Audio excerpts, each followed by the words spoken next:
happened last time. Oh, is this why you wanted it?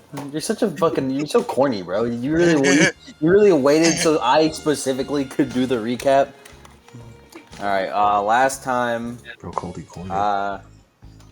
Last time. What is that?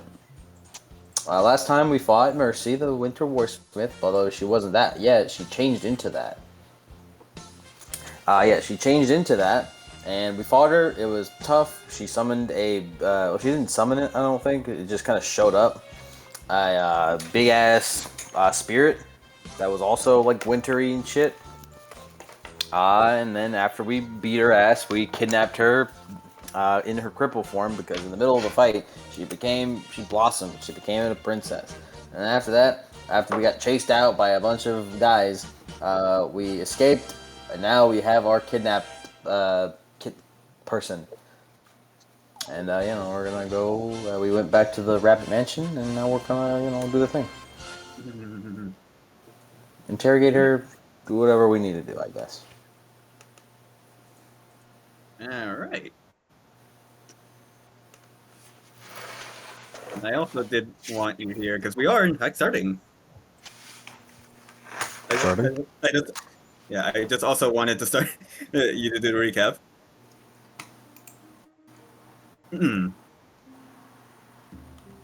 As before we cut to the next morning, Jonathan's big brother. Is there anything that you do over the course of the night? Nope. Nothing at all? Nope, I chill. Alright. Do you sleep at all? I don't know, probably. Alright. And as you're just like retiring for the night, the Rabbit Manor goes pretty silent with, as you've noticed, just only like a few servants moving to and fro. As you're just like moving to your room, you do notice, however, entering from like, because there's like like a hallway with a bunch of rooms, and you can see like the stairwell leading down to the first floor. You see a sight that Allison told you about, or at least someone familiar. You see a large black knight, clad in dark armor, who the party has met before, Onyx, the Black Knight. And they seem rather dented. Dented? Like, you can't really see much of like their like skin, or you can't really see like their skin at all from underneath their armor, but they're just like notable like dents in the metal. And behind Onyx, you also see Madeline, who also looks quite shitty. Her hair seems to be a mess. She is bloodied and cut up to shit, with like a makeshift like bandage. She's like holstering a rifle on her back, as it seems like the two have just gotten inside.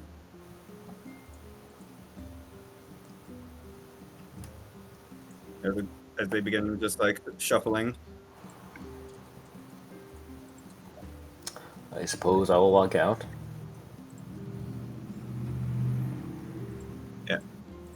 As they seem to notice you. It's like, oh, I didn't know that there were other humans here.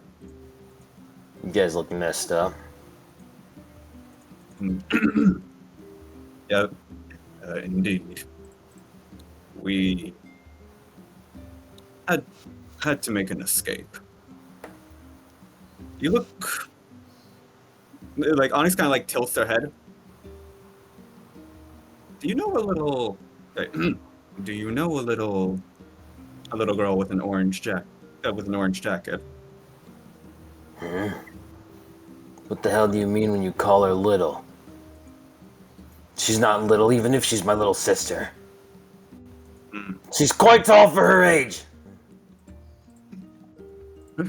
Like Onyx just kind of like puts like a like a hand on the chin and like a thinking motion, like, yes, yes.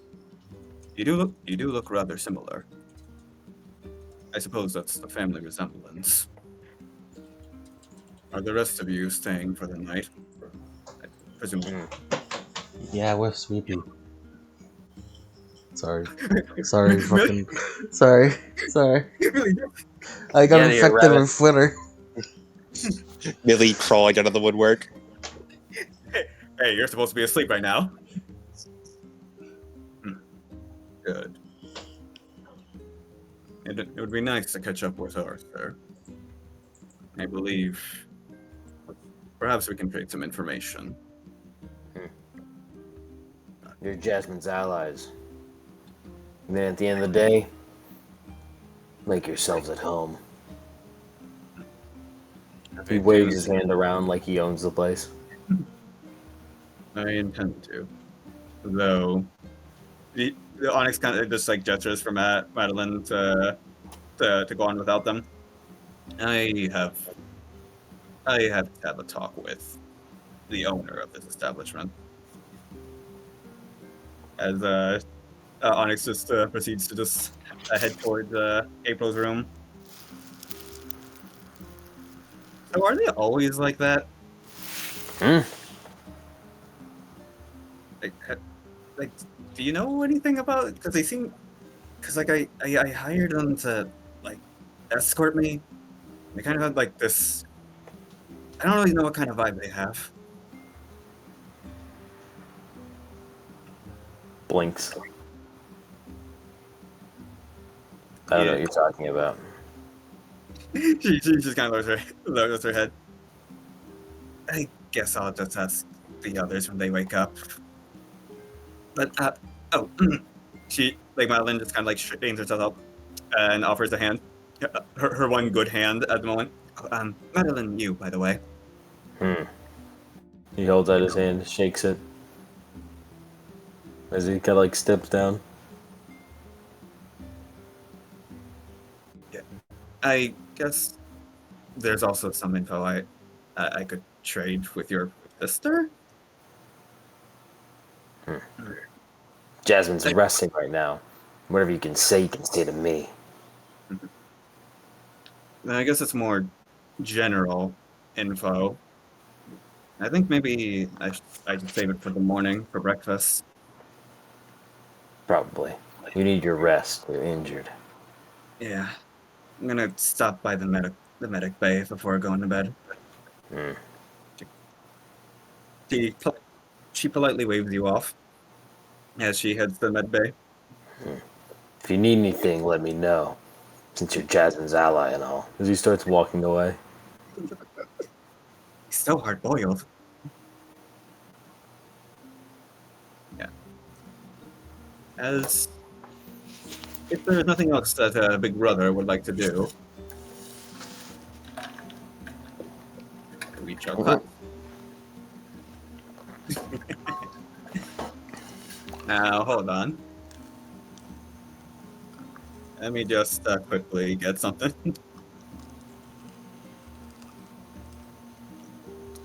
As the morning comes,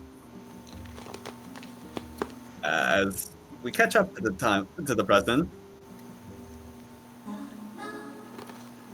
as we cut back to Caroline.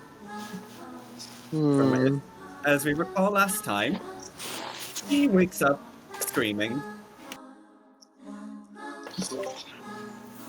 As Caroline holds tightly onto her dress shirt, breathing heavily as she tries to steady her breathing.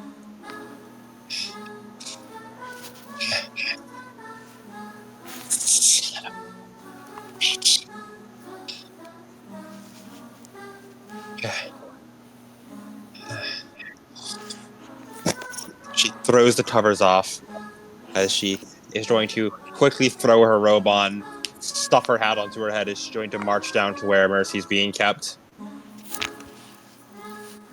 As you like open the door, like, there's a few servants that were like coming to investigate. As I assume you just fucking move. Yeah, I just march past them. He's gonna like his hands like okay.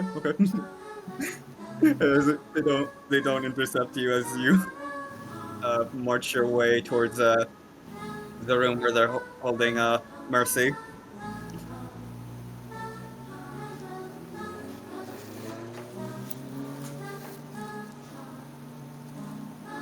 Do you enter in any particular way? As violently as possible. She'll like throw the door open. Yeah, as you just like kick the door open as you see like Mercy just like jut up as it appears that she was sleeping. As you see that it seems to have been like a repurposed like in room, although she is still like handcuffed to the wall. She kind of just like jolts up like. Oh. Now let's You try that again, I turn you into a goddamn vegetable. And do what again? Defend myself.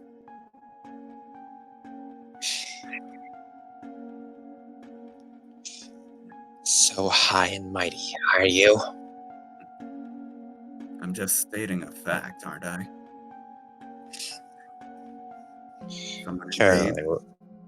Someone invades your precious abode. You defend yourself, don't you?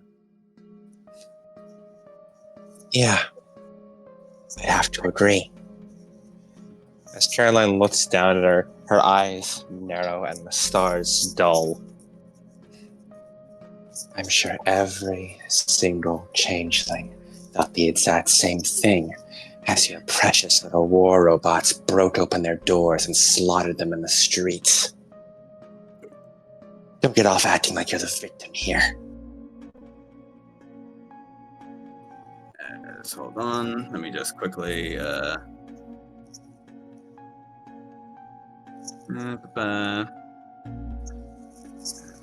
gonna have to do a quick shadows thing.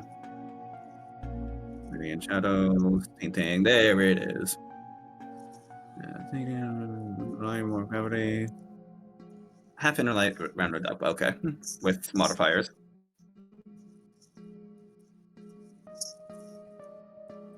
4 plus. Yeah, from that. Mm-hmm.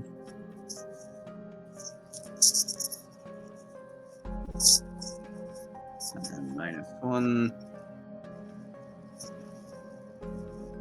But it does have 8 again. Alright, let's see it. Oh god, the dice roller. There it is. Again. 8. Oh yeah. Yeah, as you just see her like lose color in her skin as she looks like she's about to vomit for a moment before she just chokes that down. What's wrong? Getting a little unbalanced on your high horse there. As Caroline goes over, she squats down so she's eye level with Mercy. I still have it marked on my map, you know. Be a short hop, skip, and a jump away. I could bring you to some of their mass graves if you'd like. Does it make you feel tall doing this? No, but it makes you feel small. I'm annoyed. I'm annoyed by your high moralizing. I'm annoyed by you acting like you're a goddamn victim here. You think we're just burglars who broke into your house for no reason? Do you think you're some poor, innocent, crippled girl who's being attacked by monsters? Please.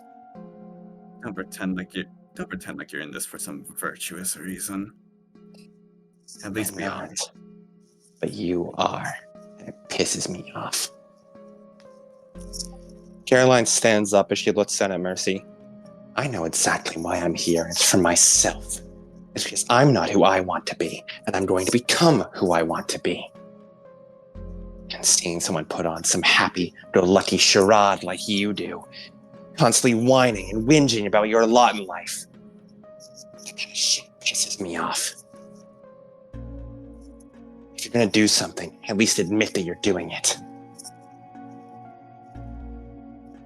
So stop looking at me like you're a goddamn victim. You know, you'll never be an awakened if you keep caring about the little people like this. If someone like me can get under your skin that well.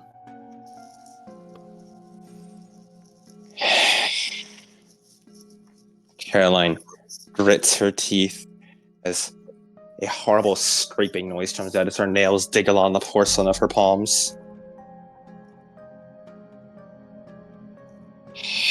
I really should turn you into a goddamn vegetable.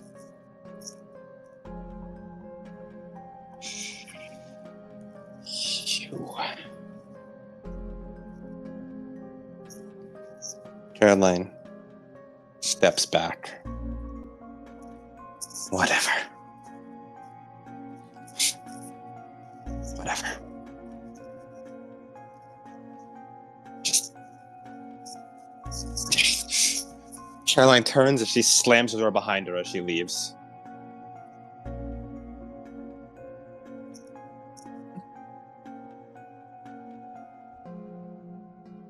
Especially just continues to just sit there.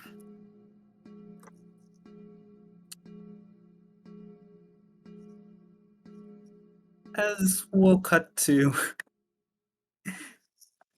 Yeah, I guess we'll just do both, we will do both Millie and Arthur. Do you guys wake up in any particular way? Arthur wakes up and immediately checks his fucking watch. Or his pocket watch. It's around Check- like 9 a.m. How much time? It's been about, you guys arrived here like around, I want to say like 10, so it's been and it's been about 11 hours. He looks at it. He nods, sort of grunts to himself, and sort of and picks himself up. As you just hear like a knock at your door. Master, the other guests are gathering around for breakfast, and just thought you ought to know. Thank you kindly. As he and stands up and pats nobody on the neck. Nobody like slowly wakes up, does like the horse like snort.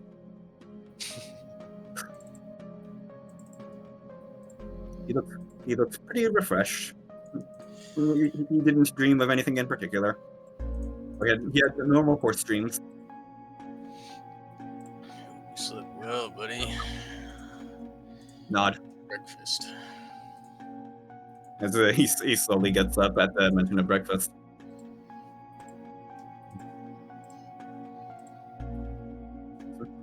Nearly. Actually, is there anything else you do? Nope. I was muted. And Millie, did you wake up in any particular way?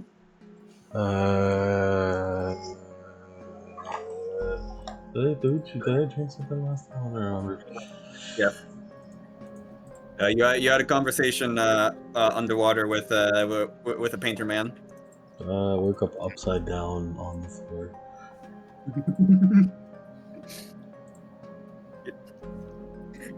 Your hair is a mess. Your clothes are on backwards somehow. Your katana is like underneath the bed.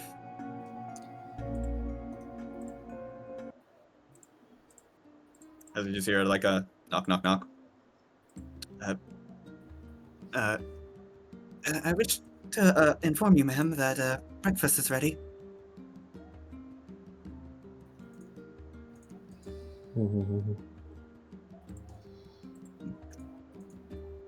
Yeah, as you just hear the footsteps of the maid walking away.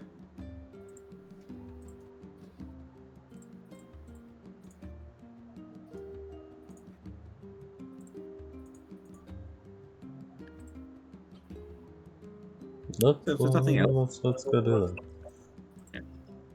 As Millie, as you walk down, you see everyone sitting down at breakfast, as well as you see some people you like vaguely you've seen before, like you met the Black Knight Onyx before, or you've obviously met Madeline before. You notice that Onyx's giant wolf is also eating at the table, and nobody. They seem to allow animals at this table. April is also sitting at like the head, being the head of the house, as your various companions are with you. As you also see just a man with a very nice like a dapper, almost like Victorian styled suit with a cane, and most notably he has the head of an owl. As he seems to be casually eating. For everyone else, he seems to have gotten here before. He and April seem to have gotten in before everyone else.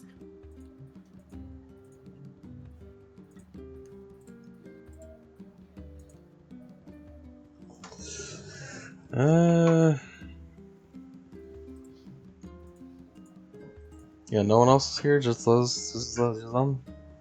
Just them and the party. Like them the party and everyone I had mentioned. There's probably like some nondescript changelings, but and the goblins, but they don't matter. Who cares? Yeah, everyone else is there. I don't know if they would be anything important to talk about. I don't know. Okay. Oh yeah, Charlie's here, but he's a ghost, so he doesn't really eat.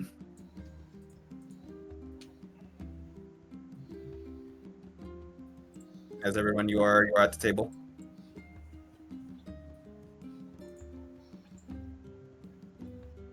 Damn, Emily, he's the only one here.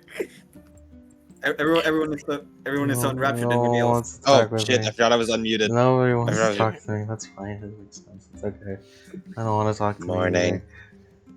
When Caroline sees Billy, she just says morning, and then goes back to her food. Arthur's like eating and like pushing stuff onto nobody's plate. He's eating and eating before he sort of stops himself, realizes the situation he's in. It swallows. Nobody continues eating. He does not care for etiquette.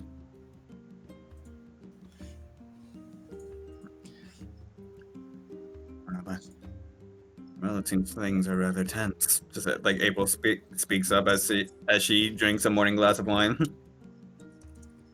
Rough night. You could say that.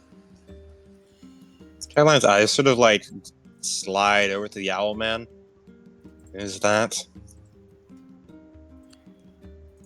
Oh, he's an old associate of mine. Yeah, as the owl man just kind of like he stops eating as he stands upright. It is a pleasure to make y'all's acquaintance. I'm an associate of April's. You may call me Mortimer Haas. Thank you kindly. As he just bows. Fucking Arthur sort of like you see the goggles shift over in his direction. That's a mighty fine accent you got there, friend. Indeed. I find myself I'm of a more southern persuasion. Yeah, like Onyx speaks up. He's also a bit too theatrical for my taste. Mortimer just like does not flinch. Can't they get the job done, old Onyx? As like Onyx like puts food in, through her helmet.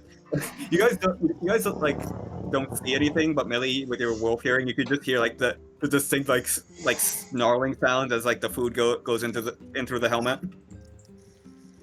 Strange.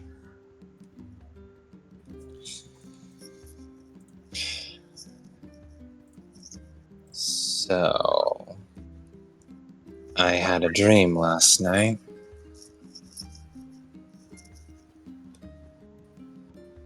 She takes another bite of food. Yeah. I've met Matog. He sort of just shifts his fucking like L looking at light in the school, just fucking turns next to him, but he's behind his fucking goggles and masks. So there's no fucking reactions visible. Like you see April was like mid wine chug, like pulling down like her surgical mask as you say that, and she just spits into Mortimer's face as Mortimer does like the fucking Sigma. He does not flinch. He does not move. Not everything needs a reaction. Not everything needs a reaction. He is stone cold. As he just gets a fucking face full of backwash wine. Hey, some people will pay good money for that. It's me. I'm people. Okay. You freak! You do not represent the majority of the population. It's like Mortimer doesn't flinch, but like Millie raises from like appears from like beneath him. It's like, hey, how are you gonna finish that? I wound up in Mercy's dreams again. And she had a defense. I could only catch a glimpse of it, but I'm certain it was Ricard. And then it hurt. And that's about it. But this establishes a few things. One, Ricard is capable of entering dreams. Two, well, all I could see was a giant eyeball. That gives us some sort of symbol to go off of. 3, it means we might find traces of Ricard in Mercy's dreams. Potentially.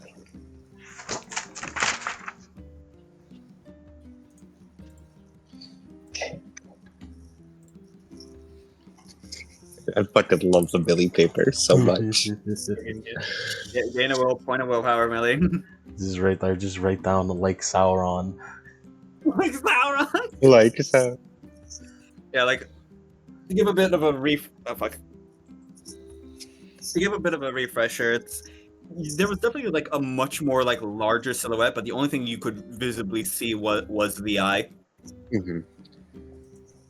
It was this impossibly large figure. Most of it was shrouded in darkness, so I couldn't really make out most of it. But all I could really see was one big eye staring down at me. So, we can't say for certain, given that it's in dream form and those can be malleable. But it's likely that Makog is rather big. The knowledge that I gained from it was just its title. It's sort of furrows her brow. Well, I suppose it might be easier to just see if you guys can make anything from it. It was called the Beast of Technology.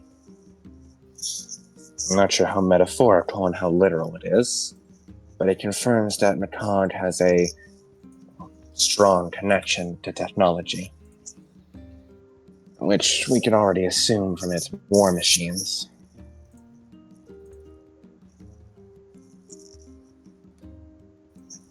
Like Madeline Paisa, you would think something like that would be a bit more modern with a title like that. Modern in what way? Is a subjective term. Exactly.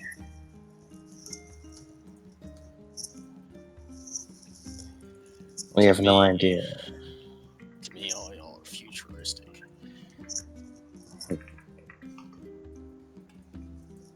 Macaw could come from any time period. Maybe steampunk is modern for them. Or perhaps Macaw exists outside of our concept of such. Perhaps Macaw is a technological level above the hedge itself.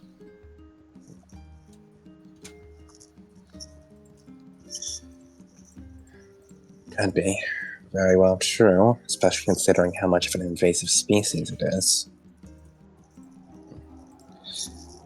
There's also the question of how literal its title of beast is.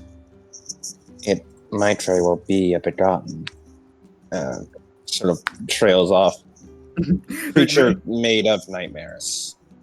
Like, basically, like April is like the only one who has like who doesn't look like. April is the only member of this of the NPC party who looks at you without confusion. Begotten are. I've never properly met one myself, but I've done a lot of study on them.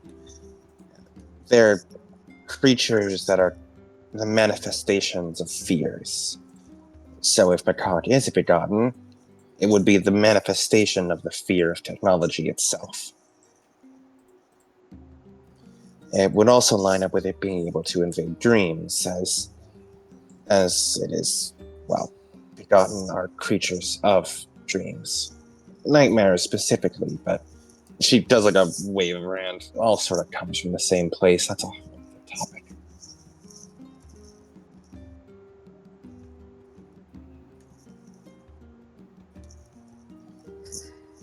But all that's pure speculation on my part. I don't know if it's true.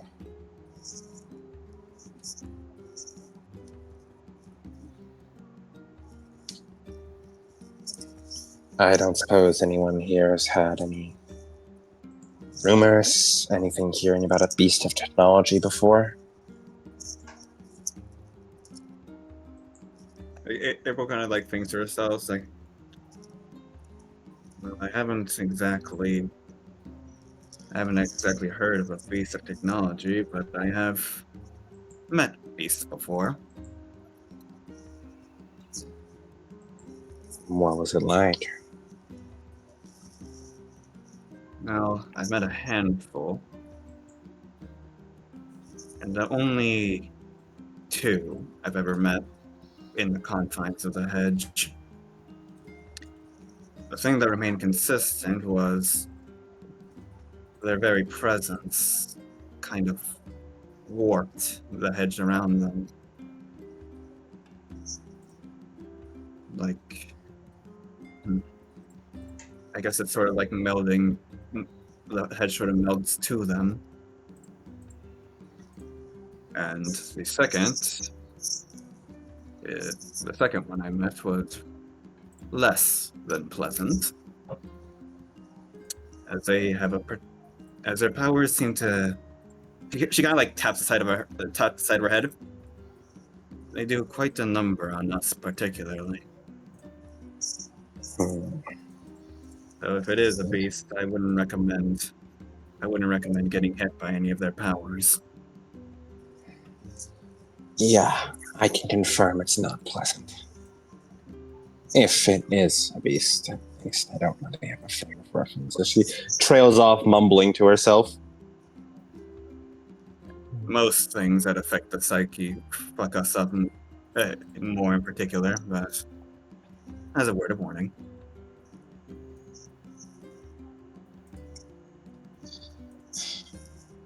Well, anyone else have any strange dreams?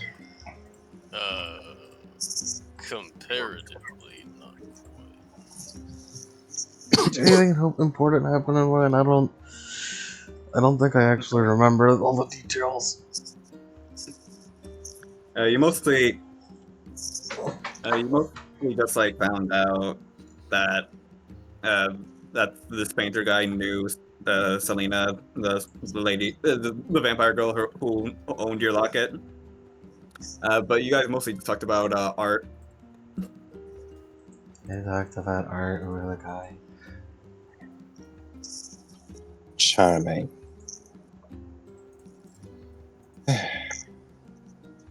Just me. By the way, does anyone know where the hell Jasmine went?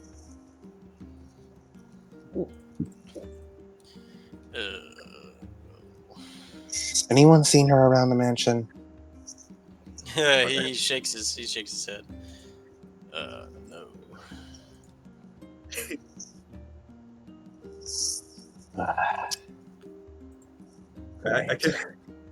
I can only We imagine. saw because- her brother last, right? And he was in the room that she had sort of claimed. I can only imagine because Mike is out for dinner right now. I could just imagine Big Bro is just like in the distance. What'd you say? Oh God, he's here. Big Bro, you're here. You're here. What'd I miss? He's here. Caroline, we're all having breakfast right now. There's a man with an owl head who's a friend of April's. Was a friend of April's or a friend of Onyx's? A friend of both. Friend of both. He's joined us for breakfast. Caroline said, "Hey, by the way, I saw Makad in my dreams last night." And then everyone talked about that for a while, and then we were like, "Hey, where the hell did Jasmine go?" Are you asking me that? Yeah, where the hell is Jasmine? She's somewhere safe right now, resting. Resting. It's not like she was exactly exerting herself much. If she called me in, then that means she needs resting. Jeez. Okay, I get it. Please keep the volume down at the dinner table. He cares so much about his sister. Sorry.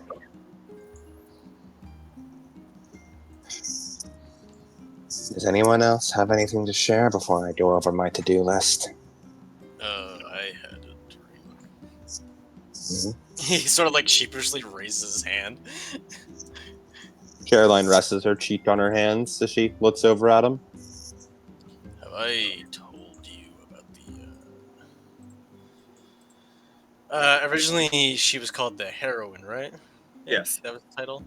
Yes. The Heroine, right? I think I've told you. Caroline blinks a few times before she looks away. I mean, probably, but I must have considered it not very important. I don't really remember anything about it. You see the goggles sort of shift downwards as if he's sort of like his eyebrows are furrowed and frowning. Well, on a desert beach sort of area, I met a woman in a white dress. She couldn't really make out her face. All of her features were sort of not visible, except for some blonde hair.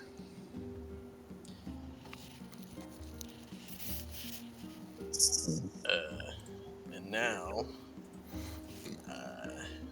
talked with her again, and she seemed to remember something else about herself. She didn't know anything about herself. I think I mentioned that before.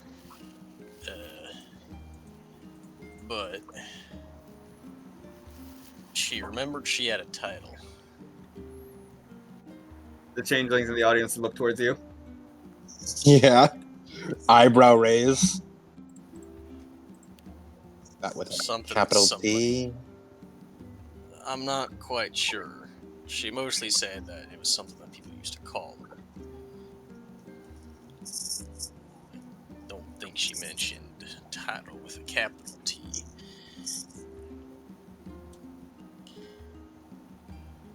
She who moves forward.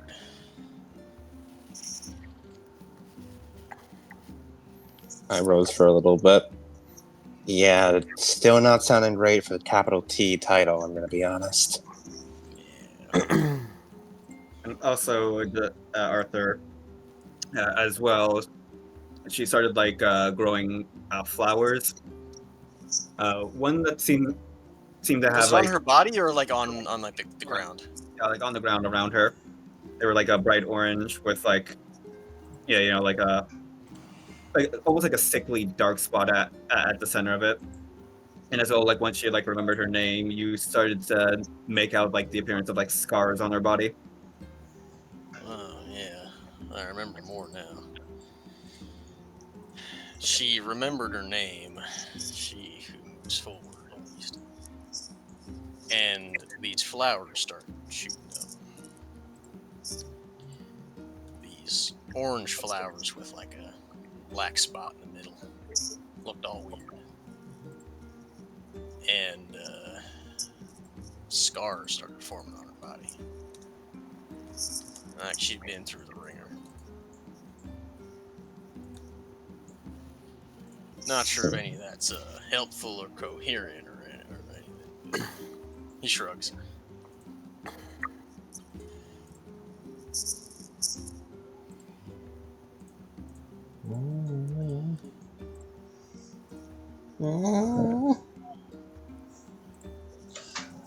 Millie doesn't know whether or not she's there to just.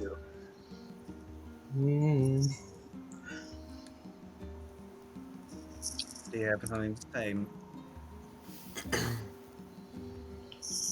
Well, I don't think it's threatening yet.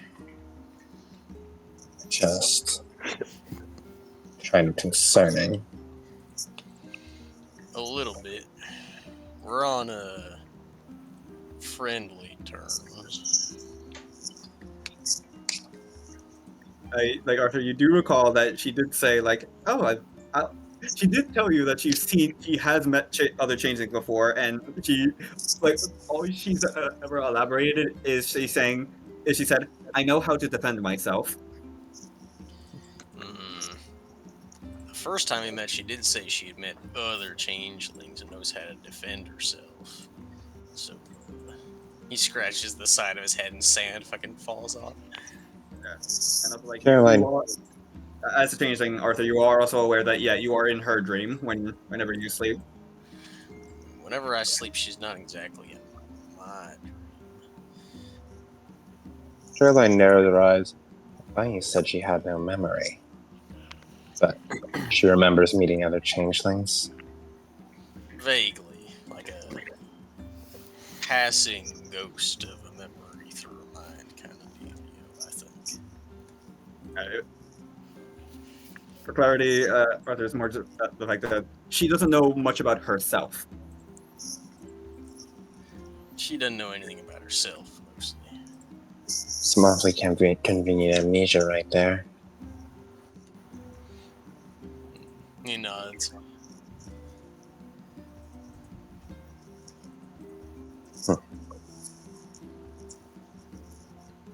Wow, I don't remember very anything about suspicious. herself. Some other stuff about some generalized stuff.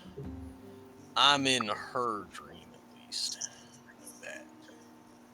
It doesn't feel like one of mine. Feels like there's something really shuffling our bastions then. I keep winding up in Mercy's. You wind up in this person's. Really, you seem to. She blinks a few times.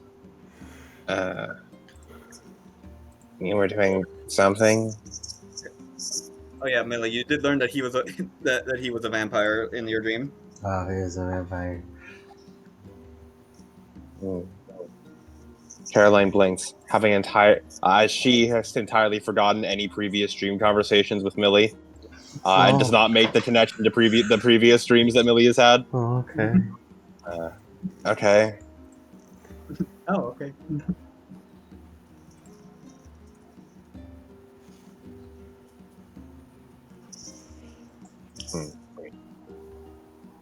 So, a dream about a she who moves forward, some vampire painter, and Macard.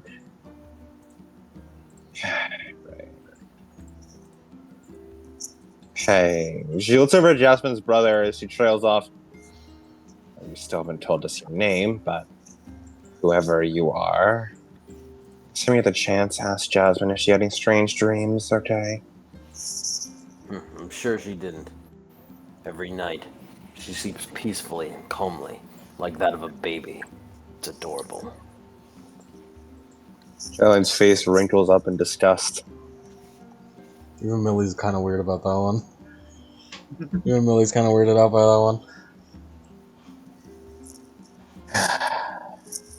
Well, in that case, as Caroline pulls out a small, like, piece of basically parchment, I have a to-do list, and I have tasks to assign you all. There's a lot I need to get done. If I may, like Onyx speaks up as Madeline also like raises. Oh, we have a bit of info, I guess. We saw your house while we were traveling. Well, we saw we saw you guys while we were traveling before you guys vanished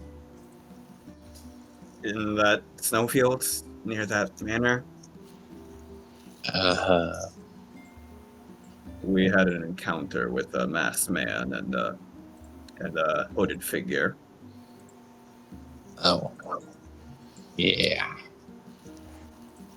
Like as Caroline, you notice that Onyx's armor is incredibly dented, and Madeline is very bandaged. I'm surprised you're still alive. Paradigm shifts work wonders. Funny, that's how we got out, right? Caroline nods. Good work on that, by the way. And yet our opponents don't seem like the types to use it themselves. I'm surprised they aren't on our doorstep. Well, we do have the advantage of they don't really know where we went. And the Rabbit Manor as a hollow means it's harder to find by uninvited guests. If I have that correctly. Wait, April steps. And right it is. Well, we figured it's a good courtesy to warn you about their abilities from what little we saw before we fled. Mm-hmm. So the mask, there was a guy with a mask who he seemed kind of like average height, but he had like this weird like cloak. I couldn't really tell. He really, really strong physically. When he punched the ground and started an earthquake, he seemed like a bit of a brick shithouse in terms of physicality. Brick shit house. And you sure that earthquake was just pure physicality? You don't think that was hedge spinning or some other power? Like Onyx speaks up, like it certainly wasn't head spinning. I can attest to that. Yeah. Though you could, on the right side, he wasn't too fast, from what I remember, because I managed to get a few shots on him. Yeah, she raises like her rifle as to just re-describe it. Hold on. Let me just find the description for it. Did you say brick shit house or shit brick house? Brick shit house.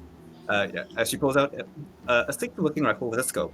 The gun seems to be a dark orange color, with a The Nerf dark gun? black, with a dark Nerve green, branded gun? yeah, with a dark like blackish green stock and scope. Engraved on the side is a black symbol of a pumpkin. So on the bright side, he's not fast enough to dodge bullets. Caroline briefly looks over at Millie. If someone shit a brick house, I think we'd have bigger problems. It made me like a shitty brick house. If only. I regret to inform you that I have seen that before.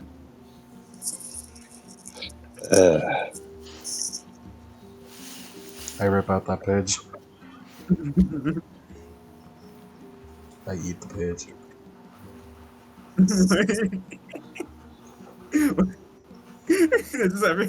Madeline just kind of looks at you like, you know, there's breakfast right over there. I eat it with my breakfast. That doesn't make it better. Sorry. Go on. Caroline narrows her eyes. What was your name again? Madeline. Right. Right. Anyway, the big one. Honestly, I was a lot more terrified of the big one, but the masked guy, told he seemed rather pissed at it and told him to stand back, and he just sort of listened. He didn't even move. I feel like if he wanted to, he could have very easily cut. He could have joined in. That would have to be the general then.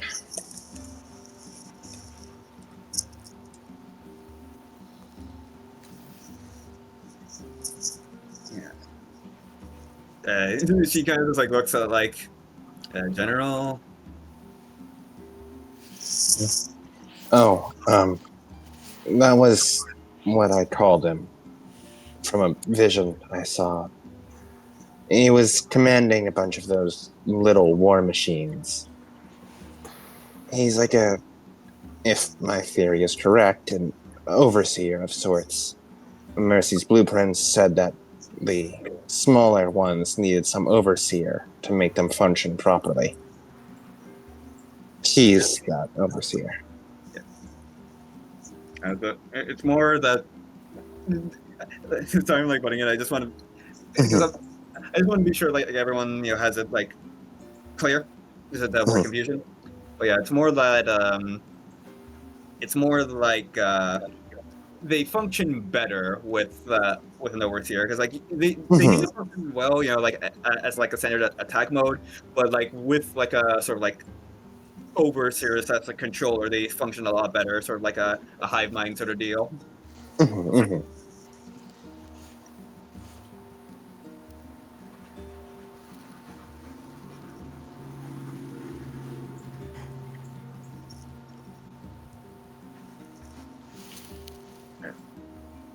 Well, yeah, that's about I can't really tell you much about the general guy, except that he almost immediately followed the orders of the mask guy. So, mask guy outranks him then.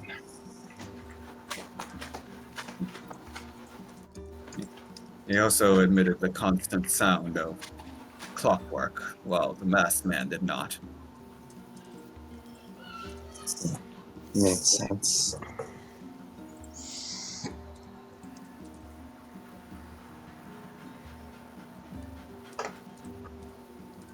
I can hear the dog. Millie, stop fucking panting. I can hear you over there. Sorry. Onyx's wolf just kind of like stay silent for a moment, but before Millie, you can tell this because you've seen like your pack mate's emote in like dog form. He gives you like a smug smirk as if he got away scot-free for your panting. He smells like Asgore. Yeah, wolf smells like Asgore.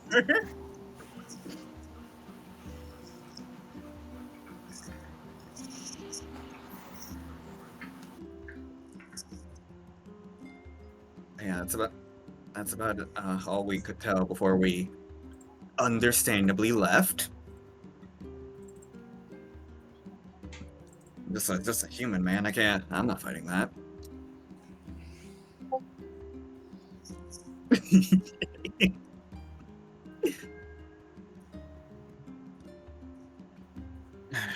I'm gonna be staying here for recovery, so in case you guys need anything, I'll just give a shout. And Onyx just kind of sits up. I, on the other hand, will be taking my leave. The terms of our contract, fuck. The terms of our agreement have ran out, Madeline. So my job has been complete. I bid you adieu. Right. As Onyx just kind of just struts out. as our wolf free as Arthur would know free he moves along with her. What the heck? Okay, seriously, do you know what her deal is? Onyx has always just been like that. Yes, she really appreciates the dark and brooding aesthetic.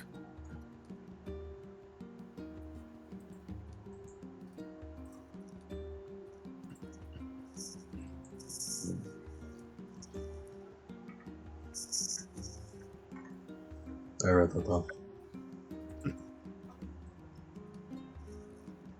I describe Onyx as hotly as possible.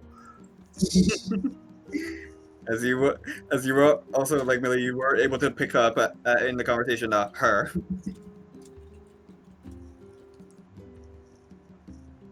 Onyx is in fact a lady. That's still right here. Misgendering Onyx, not cool, bro.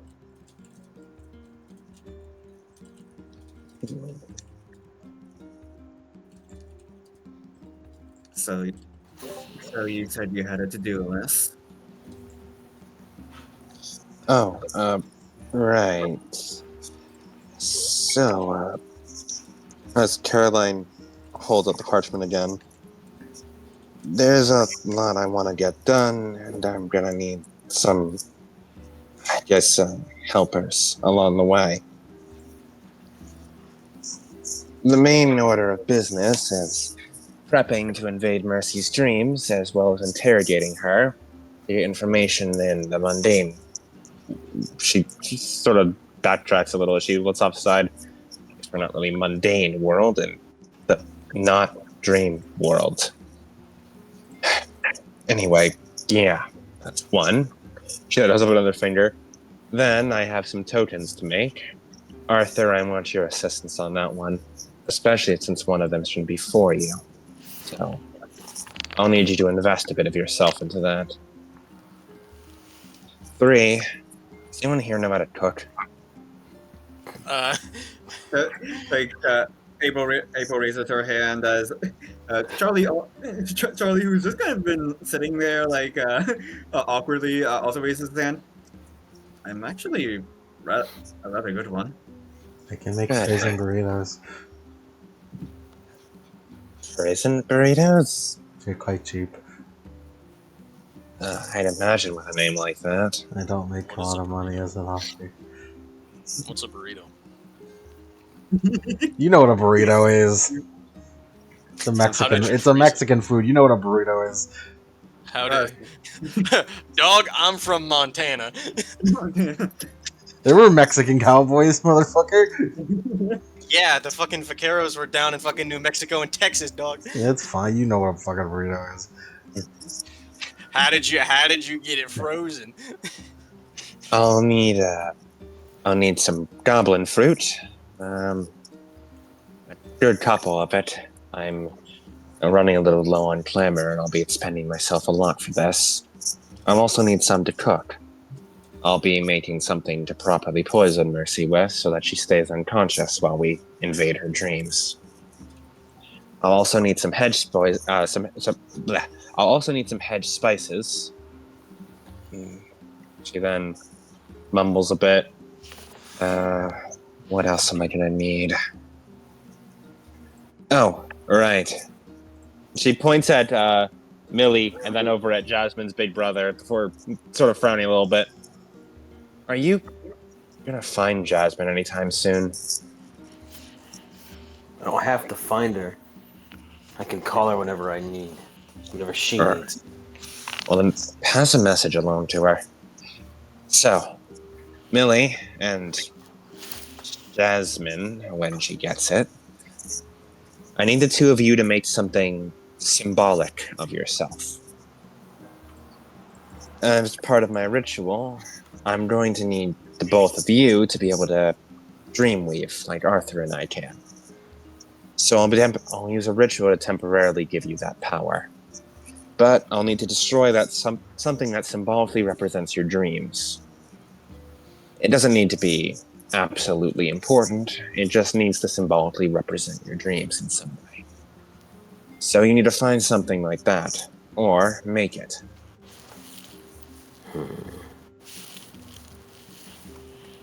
Mm,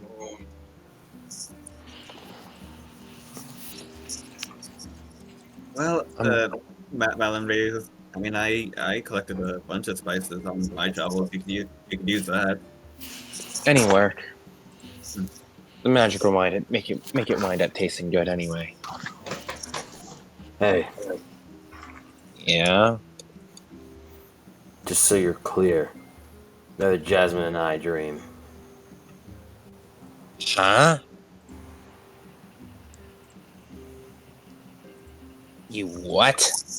Neither Jasmine nor I dream. But how? Everyone has a bastion. That's a sign of. That's a sign of. That's a sign of poor health. He shakes his head. Don't matter. We just don't dream. It's as simple as that. I suppose we could test that fact if we really wanted to, Caroline. Oh, I guess we'll just have to figure it out on the spot. Even if you don't have a bastion, can you at least still fall asleep? Vaguely. Well, then, the plan is to pull all of you into my bastion. So, even if you don't dream, maybe I can still make you dream my dreams.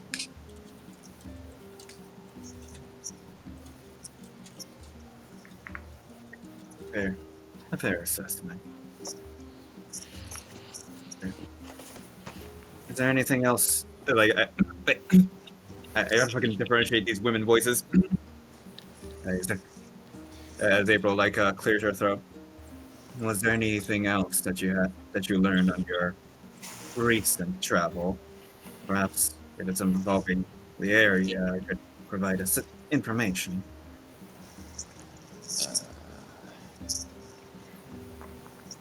Hmm,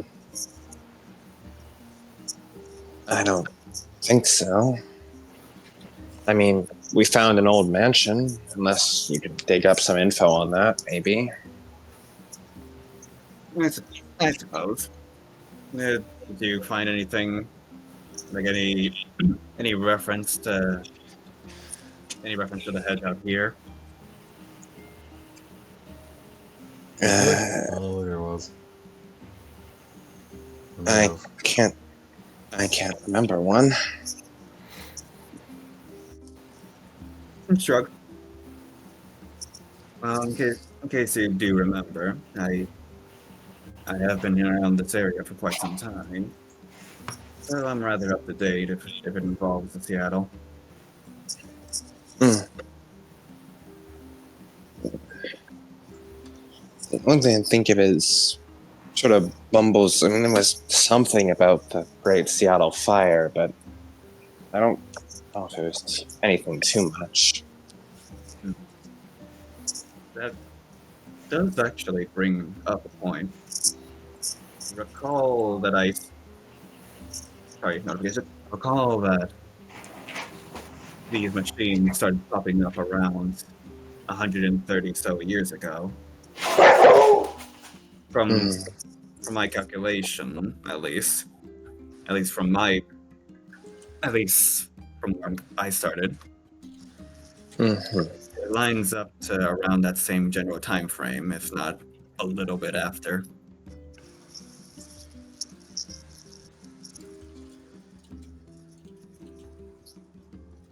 Yeah.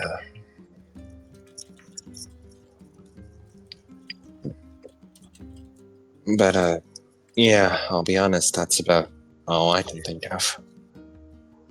Fair enough. As she just sits back. Right, well, my order of business is first, she holds up like one finger. I'm going to prepare the apple. Well, I call it an apple. I don't really know what form it'll take until I get the proper goblin fruit. But I'll get it all prepared. And then, whoever's cooking, I want you to turn it into a proper dish. Or at least have it involved in that proper dish. You don't mind if I use your kitchen, Miss April? Just go ahead. After that, I'm going to grab Arthur, and we're going to do some token making. After that, I'm going to set up the proper rituals, but first we'll interrogate Mercy. In between, she shrugs. I don't know, you guys go do whatever. Fair enough.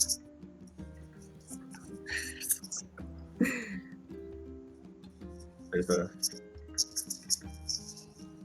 Nah, I'm not gonna say it. I'm not gonna say it.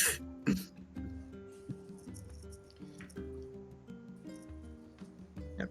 As Charlie just kind of like kicks off and gets ready to let him cook. Let him cook. Back again. Welcome back. As Madeline, as she passes over the spices, she pulls out a book that she found in the hospital. As you remember, it looks like a trashy, like a trashy young adult novel. But like the moment she opens it up, it expands into the size of a massive tome. Because she starts reading at the table. Caroline just sort of looks at it before just getting up, and she's gonna go find some she's gonna gorge herself on some goblin fruits to refill her glamour. Nice. How many do you think she can eat? How many is she allowed? Considering you ate breakfast, I think a solid 3 fruits. 3 glamour. I'll take it. And then she's gonna go start cooking. All right. If you need a roll from Charlie, he got an exception on cooking. Just let him cook. Excellent. All right. I will be right back. So if you have the player scenes, do them now. Cook. If anyone visits Caroline, they find her with a comically like giant cauldron, Bubbling. a genuine bubbling witch cauldron that she is stirring with a comically large wooden spoon. Toil and trouble, even. Arthur Yeah. never checks on her because he's like, "Hey, we were supposed to do something. What are you doing?" As she is cackling to herself, doing a standard witch cackle before she notices Arthur, as she immediately goes back to her deadpan face. Oh, Arthur. Need something?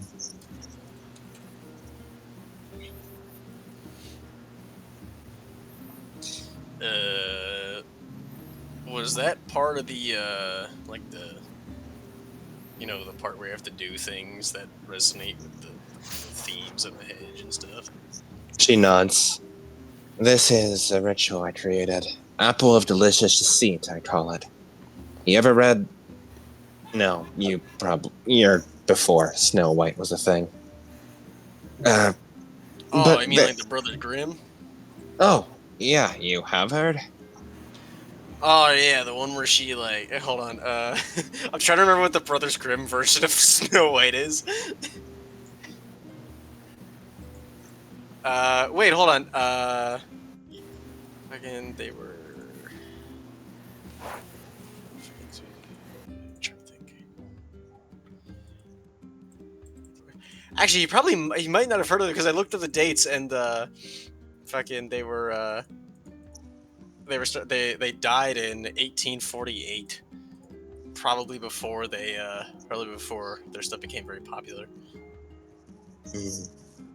Oh yeah, a lot of it was 1782. So no, he does not know. 1782, yeah, too early. Well, in that story, and in a lot of adjacent stories, there's an evil witch who makes a delicious-looking fruit that they feed to the protagonist. And they trick the protagonist into eating it, and then it sends them into a deep, everlasting sleep. I'm calling upon that exact. She nods. Yep. I'm calling upon that fairy tale to reenact it. And as part of it, I need to fulfill the proper witch role of cackling, saying my plans out loud, things like that. You looked very disappointed when I showed up. It's. She looks away and mumbles, just a little embarrassing, you know? Look, it's just a bit, having to go all out on the witch role. I would have thought that you, of all people, would dismiss it as simply being a part of the whole thing. It is Oh, just. Well, I would have thought that you'd be sort of like it's not embarrassing because it's part of this. He shrugs. Did you come here just to criticize my cackles? No. You wanted my help for the plan. Yeah. You needed me. Yeah. We'll be making that token for you. First, I need to finish this up, though. Did they discuss this beforehand in verse? Caroline mentioned it a few times, but she never elaborated much. You have been mentioning this token thing. Mm-hmm. That shitty little revolver we bought proves that science-obsessed madwoman that my magic's way better. Madwoman? Jasmine. Oh, that one. Have you seen some of the things she comes up with? What do you call it? Anything but insane. Well, I'd call all this macabre stuff insane. I'd call her stuff, he scratches his chin. Inventive. She made a rideable centipede. I ride sand. Our choice of mounts ain't exactly something to judge a man over.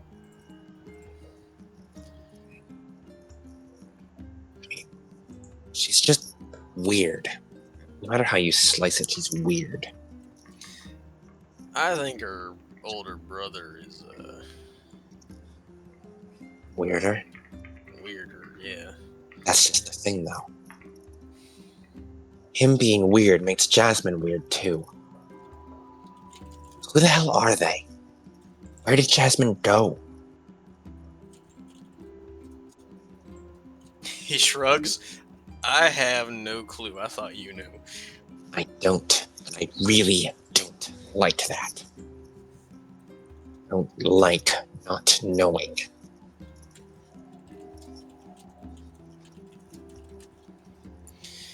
You don't have any idea?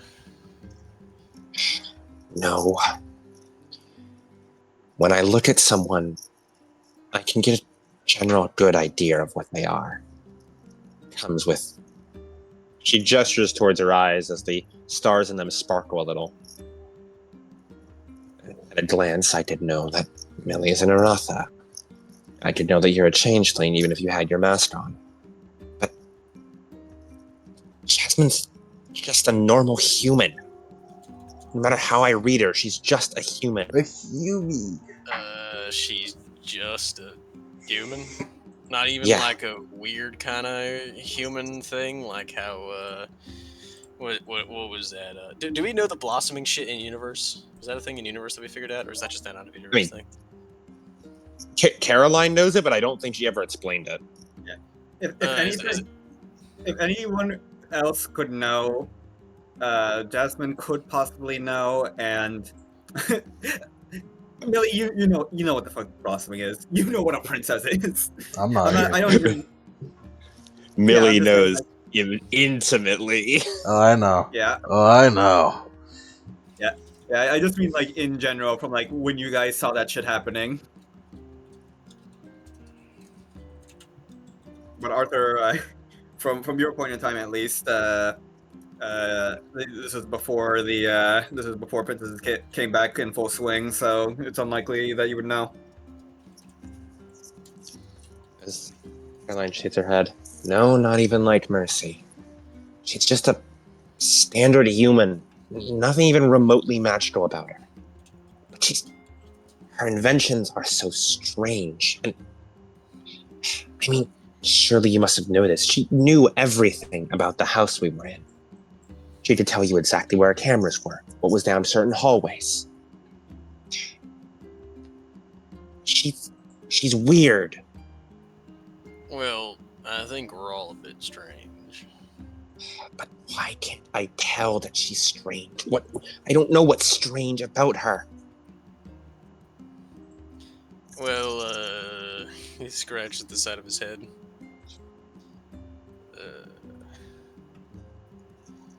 I'm not really the expert on this kind of stuff.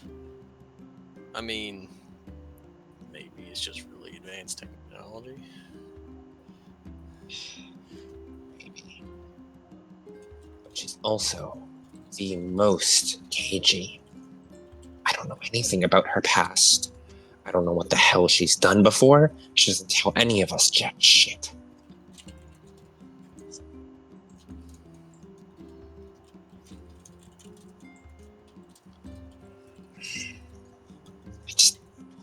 She doesn't sit right with me. As Caroline reaches into her one of her pockets, she pulls out a needle before dropping it into the stew as well.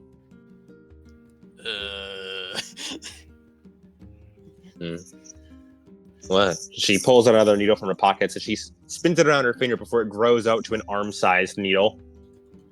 Sewing needle. Bodkin. A fancy little token of mine. You like it? Bodkin. He scratched it. So, what exactly does it do? As there's a puff of smoke from the cauldron as Caroline has finished rolling and she has succeeded her sorcery. Exceptional success as well, so she gains the inspired condition.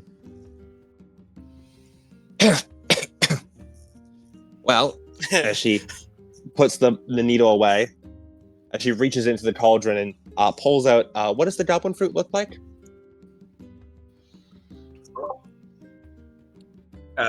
Which one are you pulling out? The one that she cooked into a meal, or the one she cooked into like the apple of delicious deceit. It can look. It's just any goblin fruit. So Yeah, I would say it resembles. It has it bears like the general shape of an apple.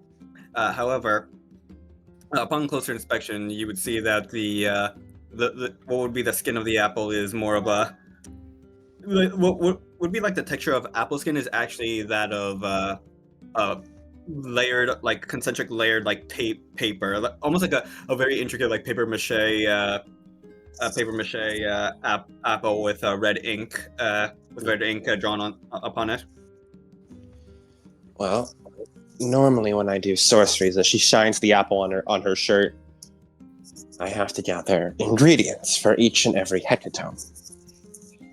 Usually I need parts of my body, I need some ingredients from the hedge, and I need to perform certain actions. But those take up a lot of time.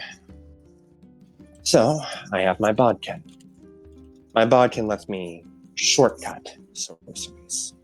If I don't have the ingredients on hand, I can inject my bodkin into it, and then speeds it right along. But as she steps down from like the step stool she was using, as she stumbles as she hits the ground before catching herself on a wall. He goes to catch her. Yeah, she like falls into Arthur's arms. No, why am I not here? Sorry. Each. I like to imagine it's not even like that. He just like puts a single arm out and like grabs her like a scruff. Yeah. With the neck. I wish I would. Wait, no, I can listen to this. I have werewolf hearing. Oh no, the shoujo filter that she's drawing on this shit. Shit's so romantic, dude. Each use of it is the equivalent of using 24 hours worth of energy. It leaves me goddamn exhausted. So I really prefer grabbing the ingredients when I can. But she straightens herself out. My plan requires me to go to bed anyway, so I may as well tucker myself out.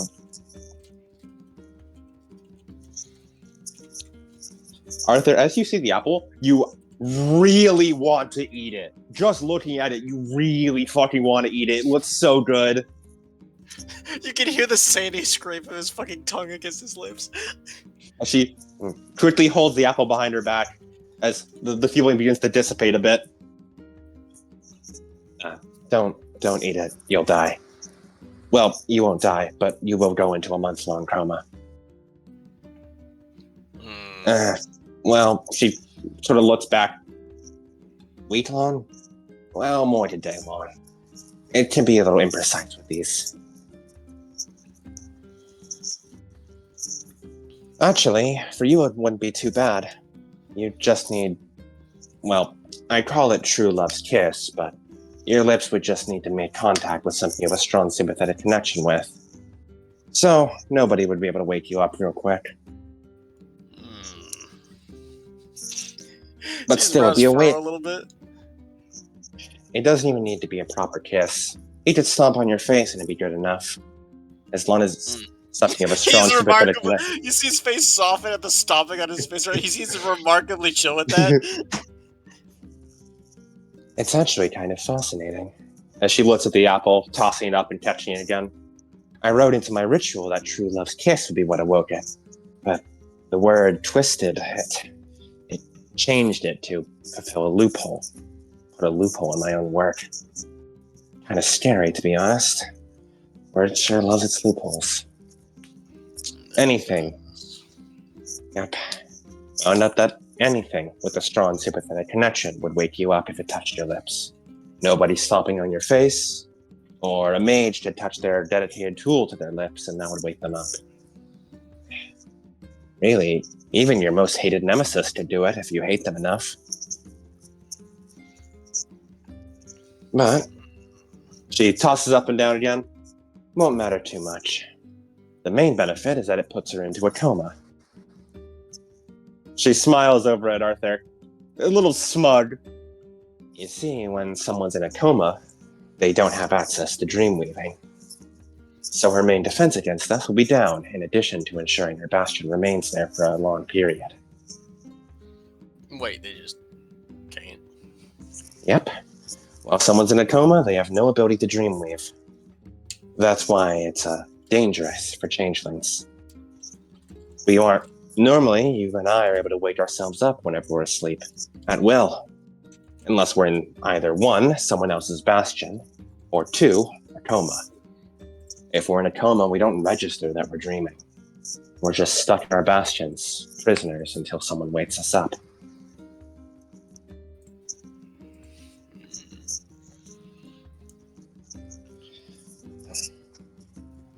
As Caroline will toss it up again. Now, we just need to get this turned into proper food.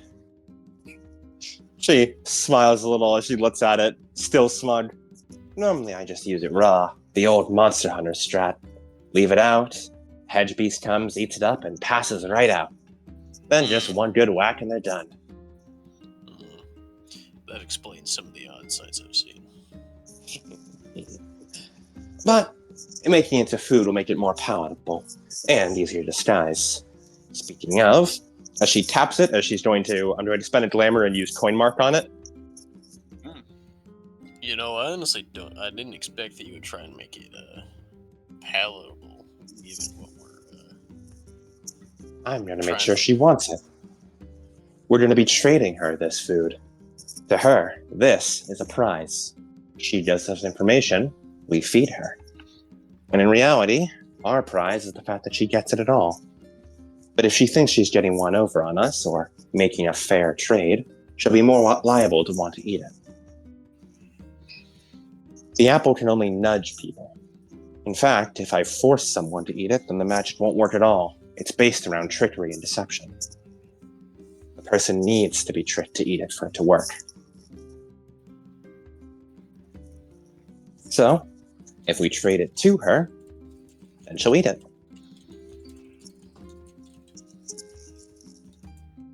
Plus, I've layered a few contracts on this thing in addition to its normal magic. With the coin mark, once it's hers, she'll be easier to coerce. She'll be greedy, she'll want more food, and her feeling of hunger will intensify.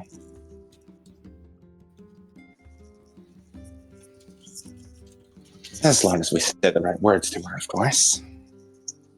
Is there a chance that if she knows what's going on, she'll be able to resist it? Well, if she figures out what's going on, then the apple looks delicious, but it's not forcing you to eat it. If she just chooses not to eat it, then there's nothing I can do. That's why the trickery is important. But once she takes that bite, then there's nothing she can do. It's right out like a light. But it's not like it's an instant win either. If she's injured at all afterwards, then she wakes back up. That's why this thing is usually more trouble than it's worth.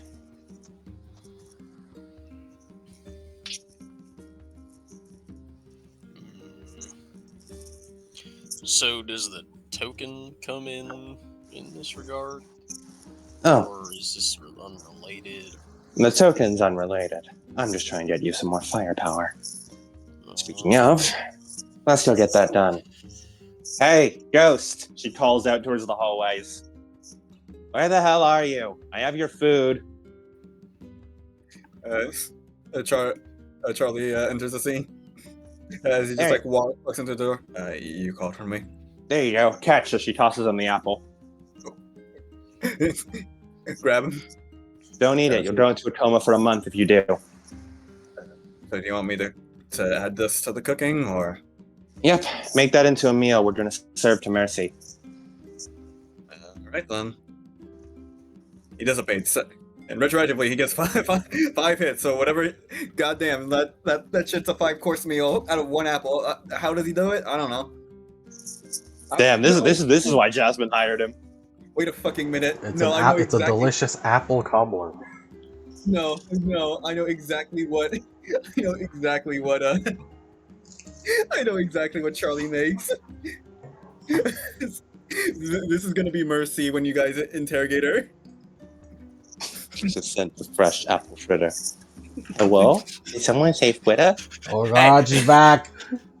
No, that's raspberry fritter. I fear the day when we Be do gone, meet. beast. I do fear the day when we do meet apple fritter. It's the Spider-Man fucking clone saga with furries. I saw a different one for that Yujiro Hanma gif, which is like me when I get a whiff of the delicious scent of my own penis. Hand it over. That's pretty funny. There you go. Right then. Now, as Caroline is going to put the she's going to rummage around. She's going to put probably another one of those dollars back into the into her bag. As she's trying to pull out $2 that she puts in her pocket, and the revolver as well. We're gonna make this a lot better. Come on.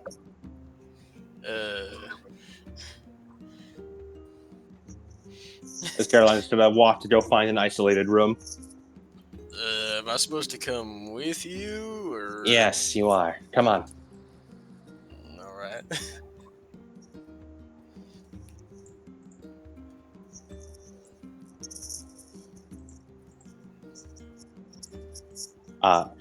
Would anyone else like to do stuff, or should Caroline just keep going on the Caroline train? Yeah, but would Big Bro or Emily like to make any of their preparations before? I have nothing to prepare. Does anyone in the market happen to be selling my book? Have you published it? I have different books. Wait, hold on. What do we play for this? Hold on. Let's get a quick music change. Wait, hold on.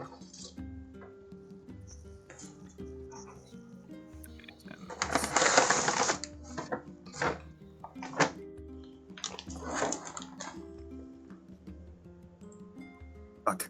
Come on. Sure. Hold on. There we go. Okay, let's do this.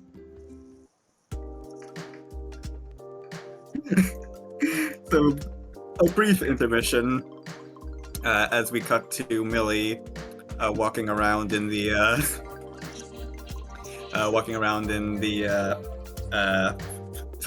in the Goblin Market. There it is.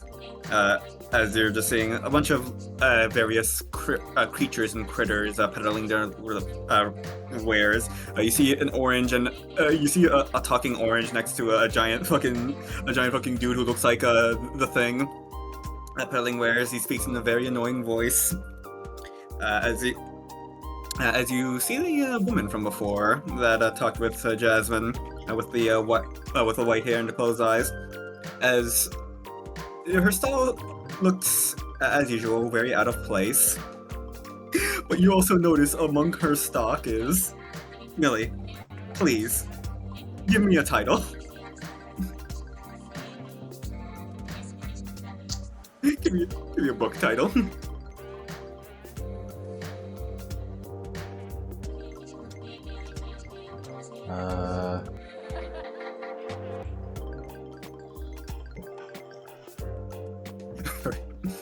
Oh god, because I'm also seeing. Okay. She does have several books, including yes, your debut novel, Dwarf Jumper, as well. A Dwarf Jumper, and its sequel, Breaking Godfather.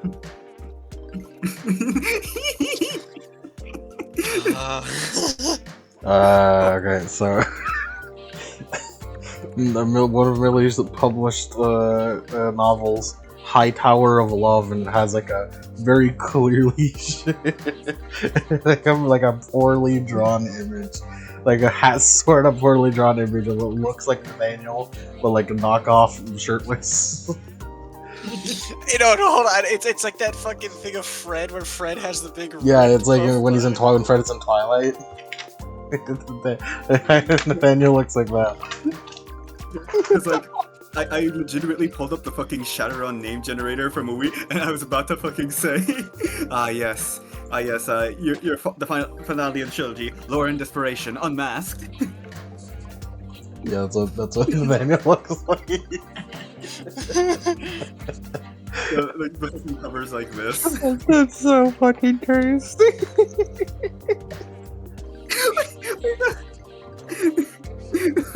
No, this is how Nathaniel's posed up in this novel. Nathaniel's shirtless like that, and he's holding a woman who looks like if Millie was not a girl failure. If Millie was attractive, you had to roll that back. Yeah, because I find Millie attractive because she's a girl failure. So basically, that's the best part. That's what makes her attractive. So basically, like Sun Shower Millie. Yeah. Ah, hello again. I didn't expect to see you so soon. It's been a while, Actually, according to the timeline, it's only been like 2-ish days. That's still pretty bad. It's kind of a while.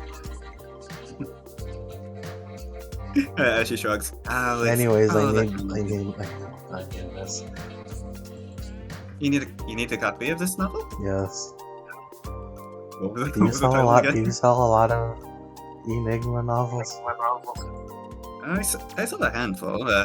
There's a lot of hobgoblins who are curious of the works of the non-hedge of the overworld. Though, if I may, if you're looking for novels and books, could I perchance recommend one? For a price, of course.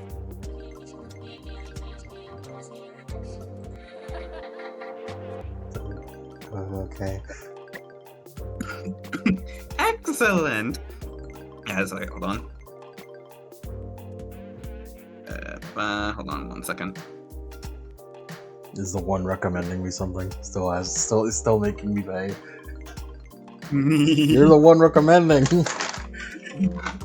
I'm just saying, like, you know, this could be yours. I mean, I'm just saying, this is a bad sales tactic. Good that I have no backbone. exactly. That's why I'm taking advantage of you. As she pulls out a large, fucking, like, hefty, like, encyclopedia-ass tome as she just slams it down. As you see the cover, Verdandi's Declassified Supernatural Survivor Guide. As it seems to have like the insignia of a clock. Well, considering, pardon me, but I don't believe you're native to this area. How could you tell? Most of the essence. But for my more essence-inclined customers, something like this tome is very useful. I heard this author, a woman by the name of Verdandi, she was a very long-lived supernatural, from which we don't really know what she was. But whatever she was, she got around quite often, as she managed to catalog a lot of general information and skills that could be useful in, well, just about anywhere. The Underworld, the Shadow, or even here in the Edge. I'm surprised you didn't try to pawn this off to some hunter, but hey, it ended up in my hands.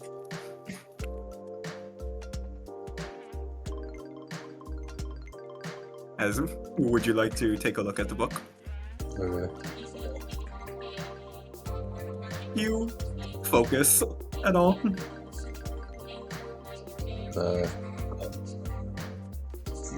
Yes. Hey, Emily, could you please, we're only what's supposed to call?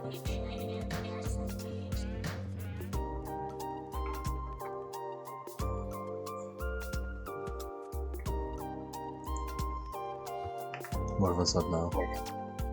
0 hits.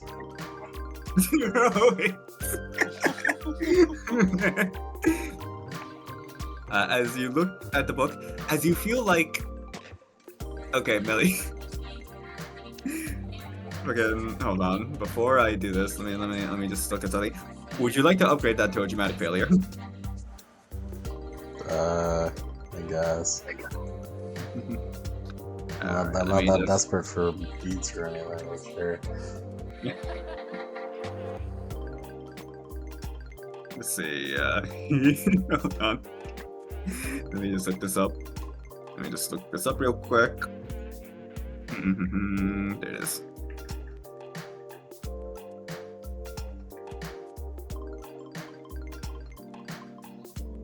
There we go. Here it is.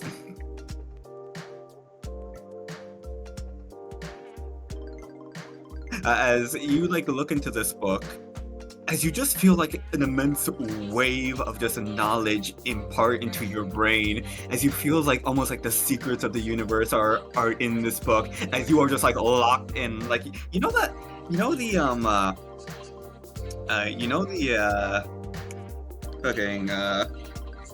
one scene in SpongeBob where they look at the map and their eyeballs like extend to look over the map?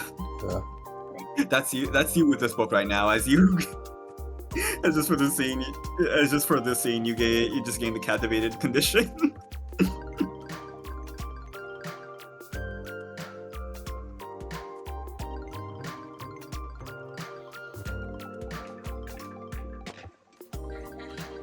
As like this is like the most interesting book you have ever read.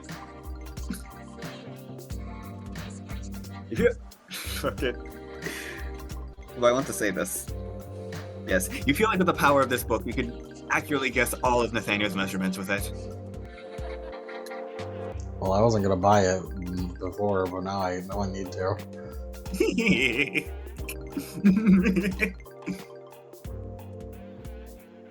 I'll take both. All right. As Let's see.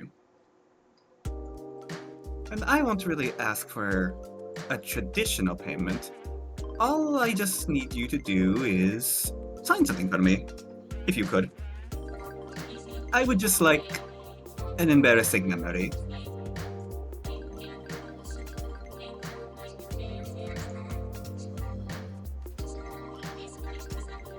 Though I would prefer it if you told me this simple. Oh, there you go.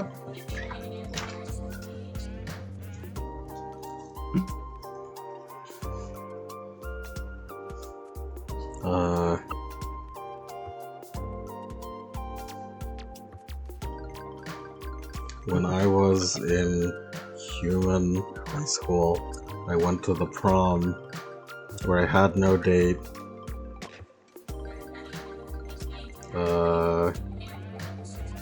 I brought my rating notebook.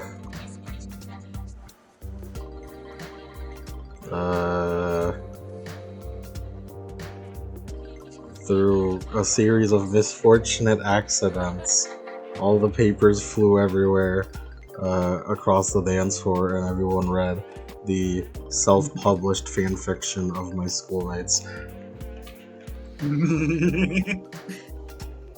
Oh wow, that's quite hilarious. Would you mind just as she like finishes writing it down, right as she like carves this into like a stone like tablet? Could you just sign here, please? As she just hands you like a chisel. Okay. I signed Enigma. Thanks a bunch. As she gives you the book, like she gives you your own novel, and then also Verdundi's the classified supernatural survival guide.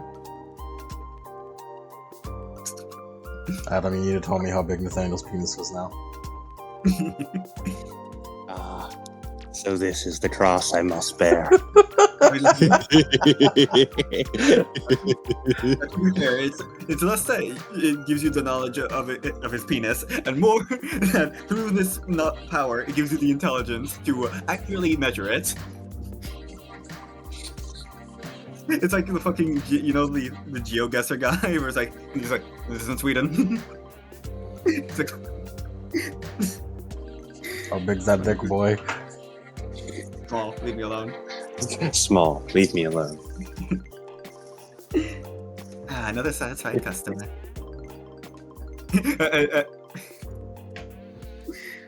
You do anything else, Millie? No, that's it. As you like walk off into the distance, and like she's sure that, and once you're like out of earshot, out of like werewolf earshot, she just like mutters to herself, "I'm genuinely surprised she didn't even use it correctly." Shrug. Oh well.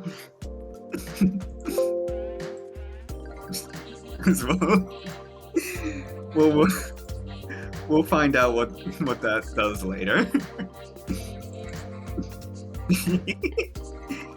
This, like, bro, do you have anything to save us from this? No, I don't. I'm just making sure everyone's okay. Okay, understood, boss. Okay. He's so I want to make sure. hard-boiled. I want to make sure everyone's, everyone's okay right now. I return to my room and start theorizing on Nathaniel's penis size. And captivated then without resolving.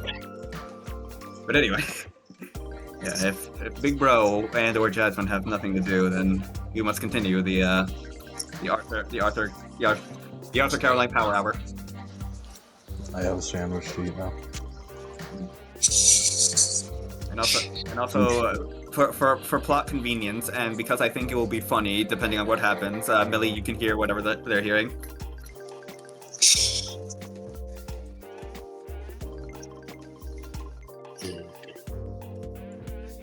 All right, here we are. As Caroline looks around before she's going to like clear a space on the room, so she has a big empty floor. As she's going to dig around her bag before she pulls out some chalk. She's going to put $1 back in. All right. And she begins sketching out along the ground. She's gonna toss the revolver over to Arthur. Catch. He catches it with one hand. Good reflexes. So, I have to. that right there is a bit of a shitty revolver. We're going to make it better. If I remember correctly, this thing calls the Huntsman. Currently, yes. We're going to wipe that out of it. We don't want to call any of that over here, especially for such a minor effect. Tell me, are you a gambling man? Not particularly. Well, you are today. As she finishes up drawing the circle. So, normally, she then narrows her eyes. You know how tokens are made. You know, it's Good. Honestly, I'm a little surprised. That's actually not too common knowledge amongst most changelings. Suppose it makes sense. You tend to spend a bit more time in the wild. I know the rough strokes, not really much of the technical details. Well, the main problem with either of the two token creation methods is that it takes a lot of time. That's why I have this. It's a little shortcut I made. But it does cost something. All word magic does. It'll cost, well, just a little bit of your ability to improve, so to speak. He sort of looks. You know how we get reflexes over time, right? Like, you could load a revolver without thinking, right? He nods. But the first time you picked up a gun, you couldn't do that before, right? I was So- a boy back then, so my fingers were exactly adjusted out. Exactly. We don't have all the skills to do stuff right away. We build that up over time. Little bits of reflex and muscle memory and experience. This ritual takes away some of that, towards new skills you were building. It doesn't mean it's gone forever. You can always build up that experience again. But it solidifies it into something tangible. And I can direct that flow of energy. In mechanical terms, you spend experience and Caroline converts it into a token. I guess that makes sense. So, this wouldn't cost too much. It would just be a little bit of a shave off the top, so to speak. You'd probably get it back in a couple more days of training, maybe a week. That makes sense. I couldn't tell you what it pulls from, it's more the possibility of it. But it's nothing that would be totally drastic. So, you good to spend a bit of that? Sure, this is supposed to help, right? Yep. And I'm pretty used to rolls. Right. So, come over here and sit opposite me on the other side of this circle. He sits down. Okay. I need you to rest your hands at these spots here. She points to two different areas of the circle. Just let your defenses down. This is going to be a little unpleasant, as I am technically taking something from you. Just moving it elsewhere. You're going to feel How far down do my defenses need to be? Just relax yourself. Make sure you're not in the kind of headspace where you're on the verge of drawing your pistol for a shootout. That's simple. As he adjusts his goggles absentmindedly as he Sits down and you see his body sort of hear the shuffling of the sand as he sort of slumps his shoulders from the legs. There you go. All right. Now, I'm going to direct the flow of glamour out of your body and into this gun. It's going to be unpleasant, but it should only take maybe 3 minutes. It won't be painful, just... You know that feeling when you hold ice for too long and your fingers get numb? Right, you're from the desert. Well, Montana winters get pretty cold, so yeah. Yeah. It'll be like that over your entire body. But it won't leave any lasting damage. I think. I've never actually tested this before. You haven't? Well, I mean... She looks away a bit embarrassed. I only have a month as a sorceress. I haven't had time to properly experiment with this kind of stuff. Well, I suppose I'm in your hands. I'll do my best to take care of you. All right. No more beating around the bush. You won't need to do much else other than let this happen. I'll take care of all the hard parts. He sort of nods as he, sits crisscrossed with his hands in his lap as he just puts his hands together. As you occasionally see him, rubbing his finger, his thumb across his other thumb, absentmindedly as if he's nervous. As Caroline will enact the ritual, which will cost 2 experience from Arthur. I believe I already spent this. You already spent it? Nice. Yeah. As a very unsettling numbness creeps over your body for a while, but it's never quite painful, just uncomfortable, very uncomfortable.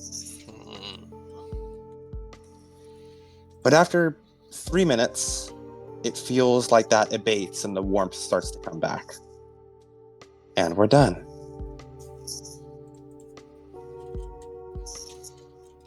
See? Not too bad.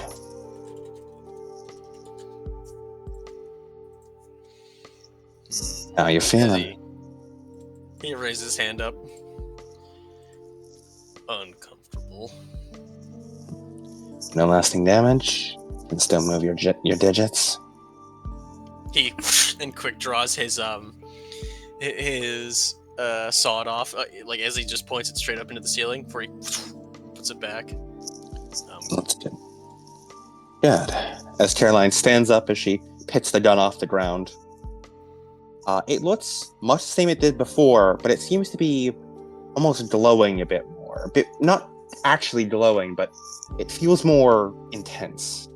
And there's now a rose motif that goes across the entire gun, as though the handle is its stem.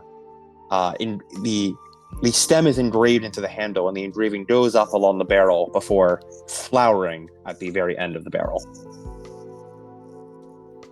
Blood Rose Revolver. She spins it around on her hand before grabbing it by the barrel, flipping around, and holding it out to Arthur. He takes it.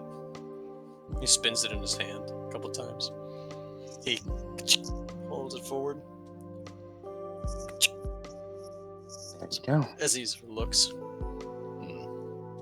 Handle's good. Mm-hmm. He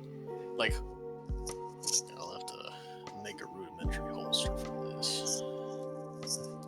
I could probably put one together for you if I get the right materials, which I will have. I'll just need some raw materials to transform into proper ones. What does it do exactly? As Caroline reaches into her bag, as she's going to put in her hat and take out a sewing, like a knitting kit. She's going to start knitting leather. Well, it's a gambling gun. You're familiar with how the power and catches work, right? Power and what works? Well, this gun is made up of 3 parts. Its power, its catch, its drawback. Oh, for some reason you said catch and like I thought I said catch, like Ketch. Mm-hmm. I'm like, what the fuck is that? No. I know, and he also knows all about that. Cool. Good. As a reminder, you don't need to do the catch. As changelings, we can just expend a bit of our glamour and we overcome the need for the catch. But we might not want to waste our glamour, so it's good to keep in mind. He nods. And he's just Re- turning it over in his hand and sort of just looking at it and examining it. Pops When up you the f- cylinder, takes a look. When you fire the Blood Rose revolver, it works like a dice roll. You're aiming for a crit, so to speak. If you get the right barrel, then it fires a supercharged shot. If you get the really right barrel, it hits no matter what. The target could be invisible behind 7 layers of cover and be the fastest motherfucker in the West, but that gun would still hit. However, if you hit the wrong barrel, the gun misfires. It explodes right in your hand. The gun won't break, but your hand might. And the more times you fire it in a short period of time, the bigger that misfired barrel is going to be.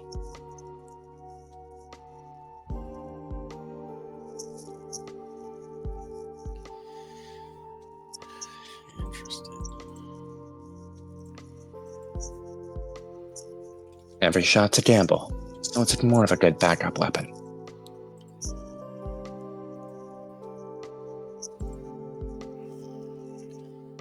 Let's see.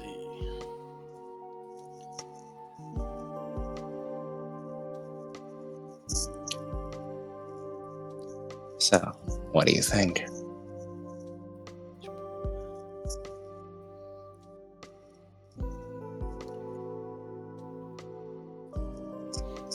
He spins it around before he. What else is in this room? Whatever was in the room, Caroline all moved to like the corners and then drew like a chalk circle on the ground.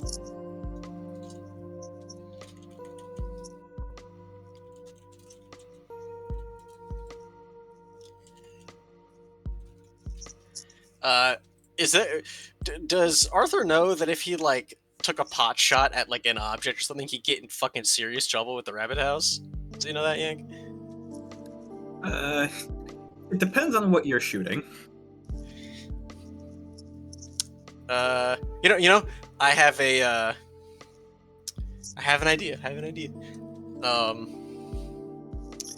Fucking, he pulls out like a little scrap of metal, like around the size of a coin, as he, ting, and he's gonna shoot it.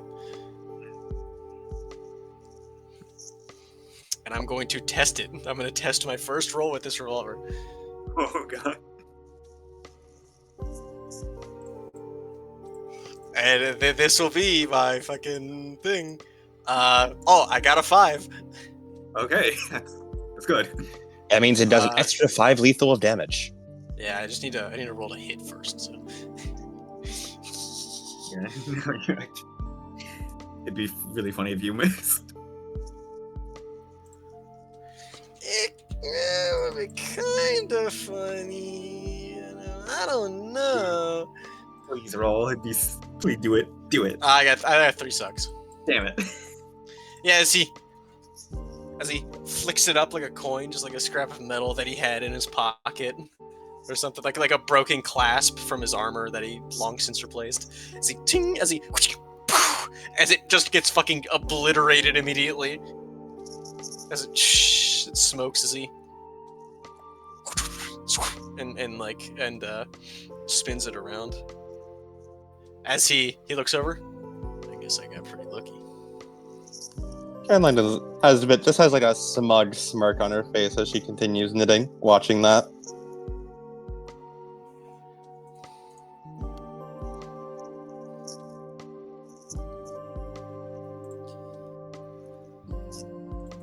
So. Okay. You any good with your hands? Drafting, I mean.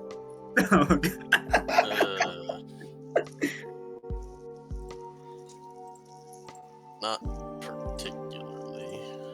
Let's see. I'm good at as myself. I'm good at survival skills and stuff. You know, I can make a makeshift sort of abode under the stars, but I can't exactly do fine crafts. That's fine. I can make do with what I have then. Caroline would like to knit her yarn into leather, and then turn that into a holster. Mm-hmm. You don't even need to like. It's just a regular holster, right?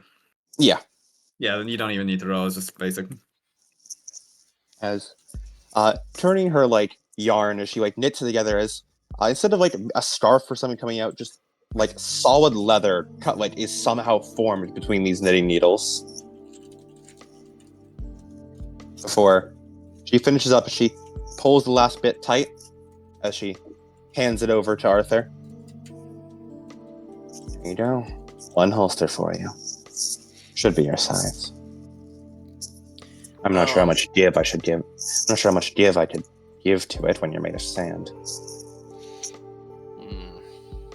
My armor's pretty good at keeping things like that together.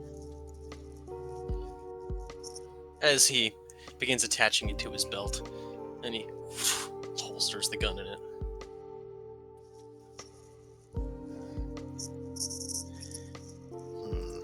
As he looks at it, as he's sort of like trying to figure out where to do it,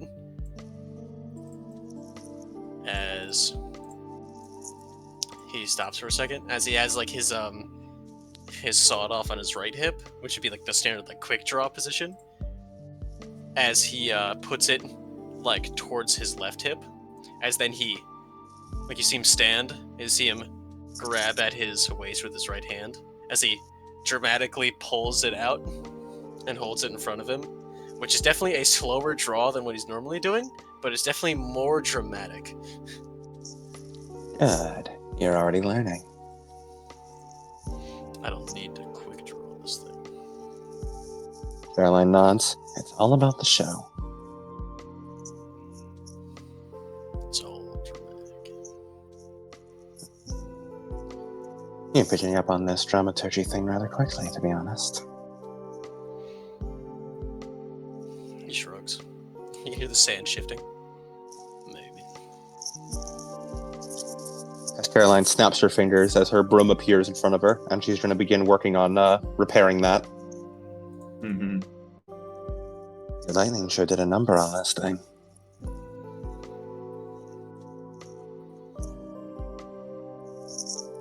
You want her to roll for that, or does she just like repair it? You can just repair it. You're in the safe zone. So, you think we honestly stand a chance with this thing? McCock, I mean. Right now?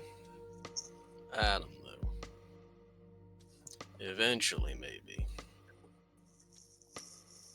But if McCog were to show up right now, he shakes his head.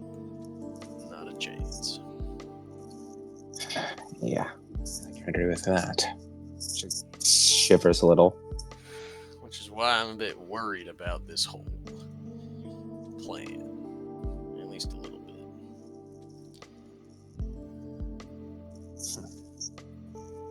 What about it? Well, if you got slapped out of her dream by McCog, not exactly liking our chances there. Well, ideally, McCog won't be around there when we go in. Ideally.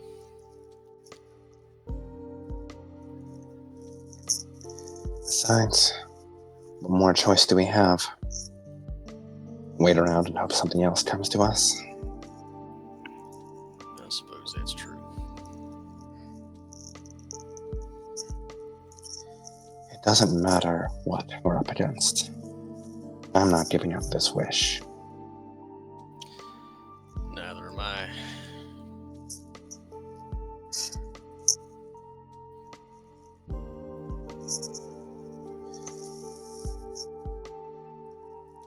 Caroline, as she finishes up preparing her broom and she puts her knitting needles away and pulls her hat back out. She leans back and she's like, she places the broom in the center of the ritual circle.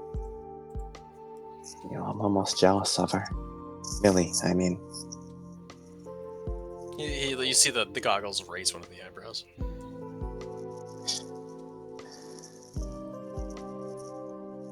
You're lost, like me. I have the feeling you and I, we're wishing for the same thing, aren't we? We want to be something other than what we are right now.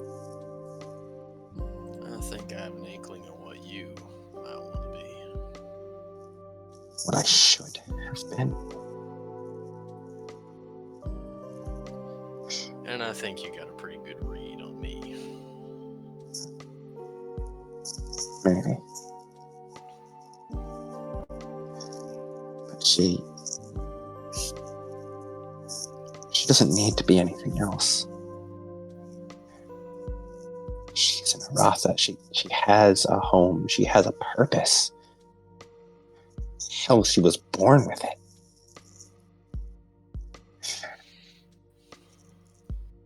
She's not someone who's lost. Not someone who was changed. Not someone who was mangled and turned into something else. She just has powers.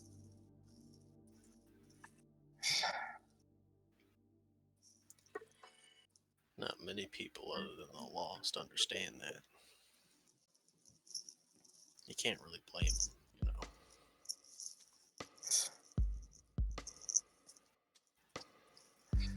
That's the kind of thing I was supposed to be.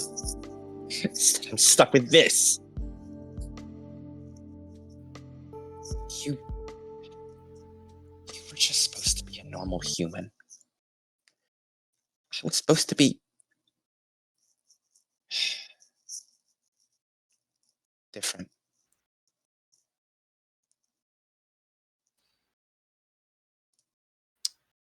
Based on my memories.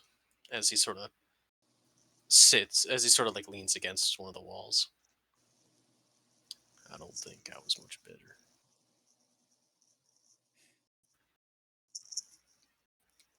My memories are mostly fine. Hazy, but I don't think many of them are missing. Back then, I don't think I had a place to belong.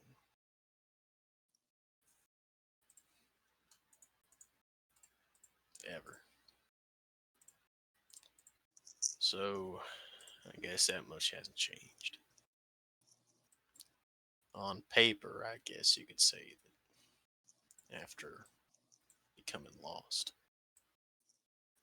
I gained more than I had in nobody.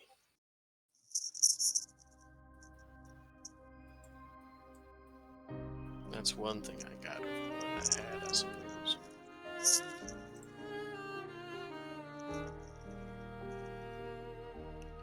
As he checks his pocket watch again.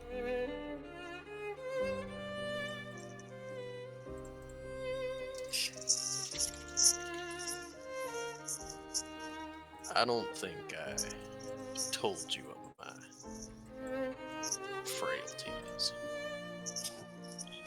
And why should you?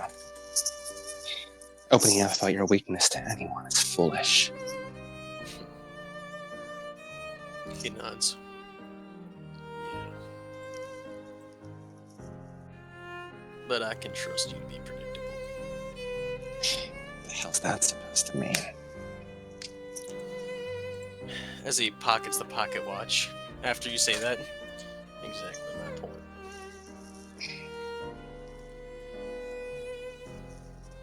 But maybe I'll follow your advice. But let's just say it makes sure that I still don't have any other place to be. Except on nobody's back.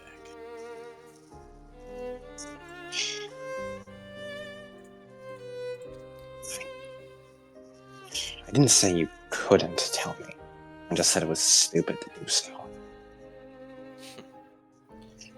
This'll probably That be gets you killed. This'll probably be good to know for the future.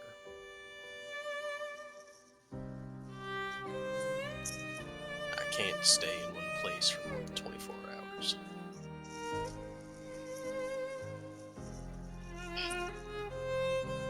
I'm gonna need to leave soon. That really is cruel, huh?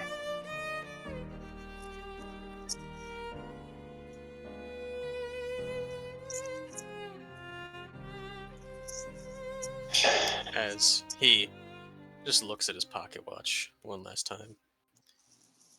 I have a few hours. But that's about it.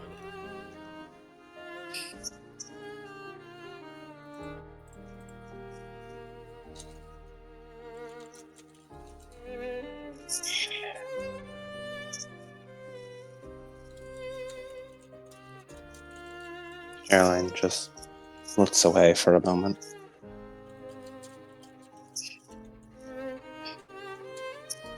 Guess you really are just like a drifting sandstorm, huh?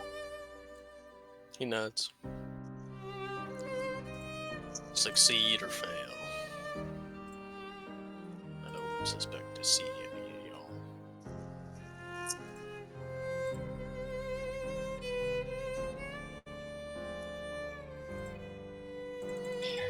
You're even worse off than me then, huh? At least when I get my wish, I know where I'm going.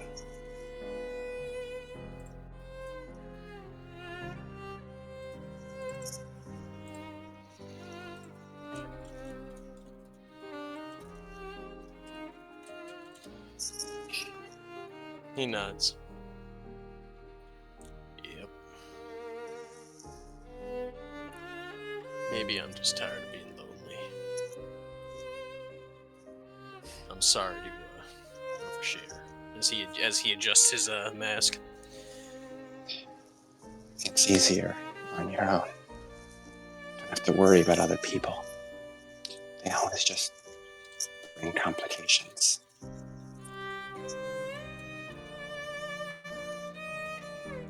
As he has his back turned to you. As he sort of looks down at, like, as if he's looking down at himself and like at his feet. Yeah. It's easier. But it's sad. At least I have nobody by my side. I guess I really do have nobody by my side. Ain't that something?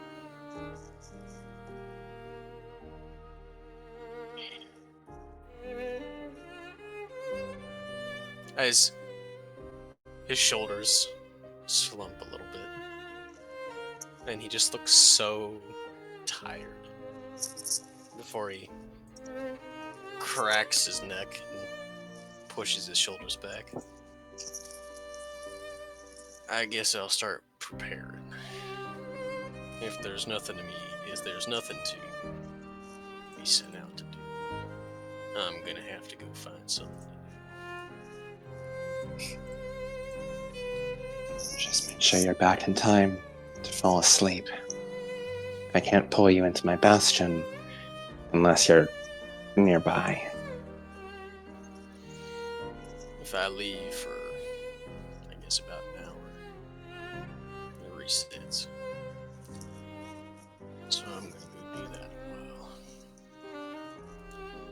if you need me, just wait, I guess. Yeah, I guess. As he turns back to look at you, and it seems to be looking at something on you, on your person, before he quick turns his shoulder and leaves. As Caroline does not look up from looking down at the ground with her hat over her eyes, as she reaches up, as she pulls the locket out from her shirt, and she just feels it in her hands for a while. Before she stands up, easier on my own. As she's going to tuck the locket back in, as she goes over to her room, as she grits her teeth. You can do this. You will be just as good. As Caroline plunges a hand into her own chest, as she lets out an agonized scream at the top of her lungs, as she rips out what looks like a shard of light before placing it into the broom and collapsing. Ugh.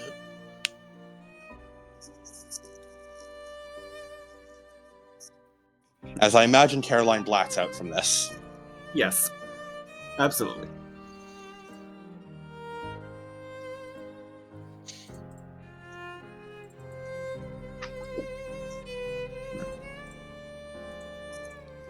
Is that all from you two? That's all. Mm-hmm.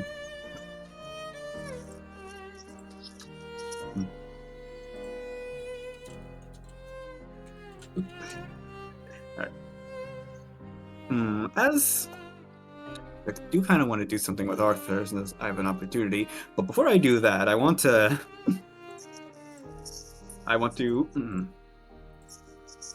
So Millie, after you heard that, do you just like leave your room at all? I'm in my room. I hear it against my own will.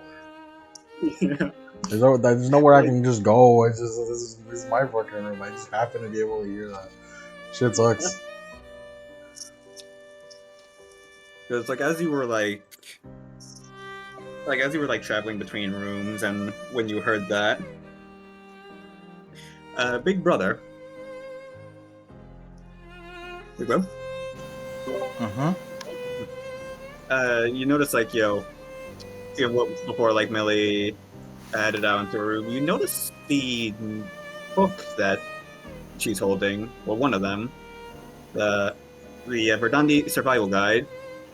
Hold on.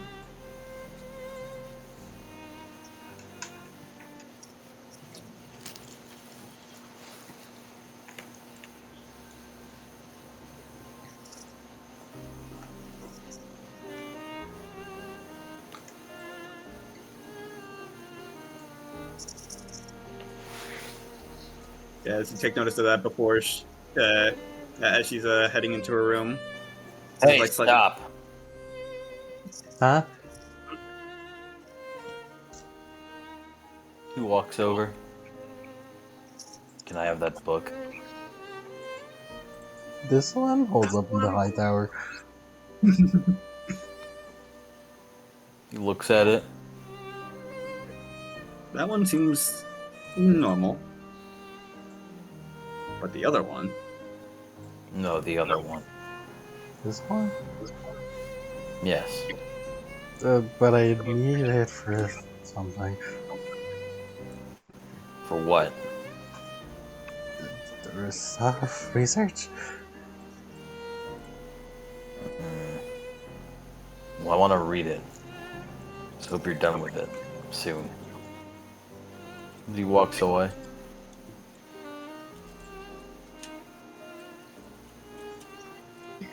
As Millie I assume you head into that room and you overhear the fucking all that. He wants to read it. Could this be a book club date? No, I it's imagine you have, impossible. like, My heart belongs in a babe. I imagine like you think of that as the fucking as you overhear as you overhear the Caroline and Arthur scene, and it's like, well, damn, everyone's getting busy besides me.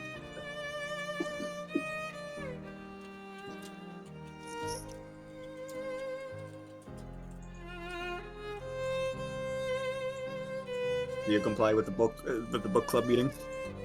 Yeah, after I formulate Nathaniel's penis size. Actually, could you roll me wits plus occult again?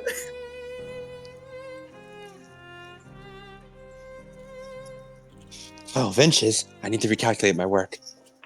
It's impossible. 2 hits.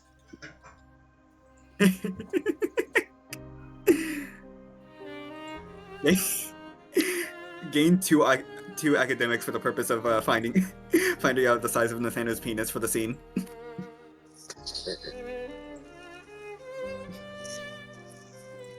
Could have just given him a +2. No, there's like specifics. It was specifically how this works.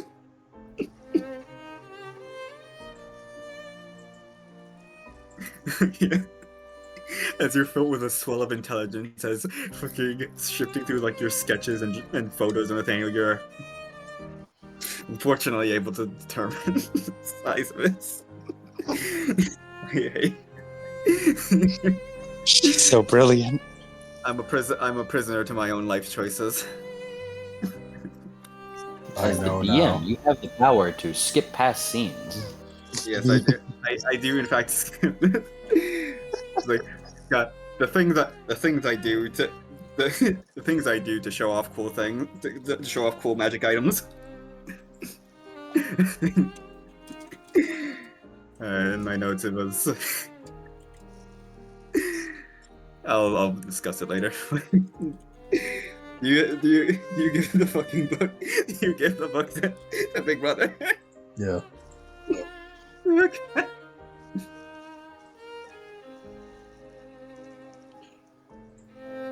Yeah, as you're like holding onto this book, Big Brother, you can definitely feel like the influence and inner workings of it. Would you like to do anything to investigate its effects, or would you just know it inherently?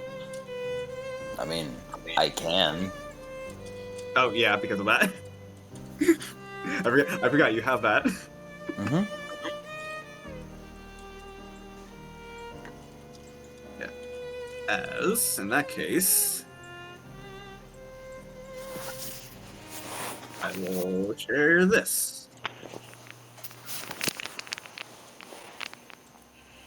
Because you're able to discover this, and hold on.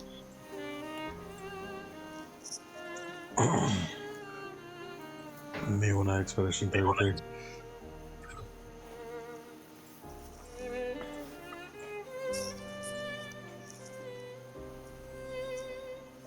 Yeah, as you discover that. She expedition on my Lumiere Toy Dromage. Yeah. Which the yeah, which is Until you what? until you what? Until you die? Anyway, as Millie did find this in the Goblin Market of all things, which is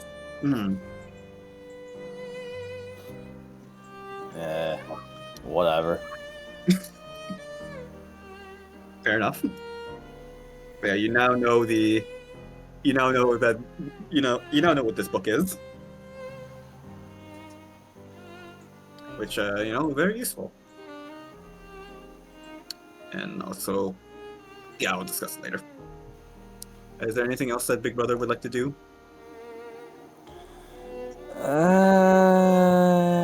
No. All right. And I'm very sorry for. I'm really sorry about the screen time. Like, I feel really bad. Okay, we can get through this. I just need to do this one quick Arthur scene, and then we could get to the fucking. We can get to the actual session. We haven't even passed 2 bullet points. So, Arthur. Due to your condition, you have to, leave for at least an hour. As you do have to go out into the unfiltered hedge. Mm-hmm. As you do not have to roll, however. Do you take nobody with you? Yes, of course. Nobody. So what are your But it's somebody. So what are your thoughts, by the way, as you are taking? I guess this is the equivalent of just like a stroll. Yeah, practically, yeah. Just through the wilds. Yeah. His thoughts are basically just, maybe I shouldn't have shared that shit too much.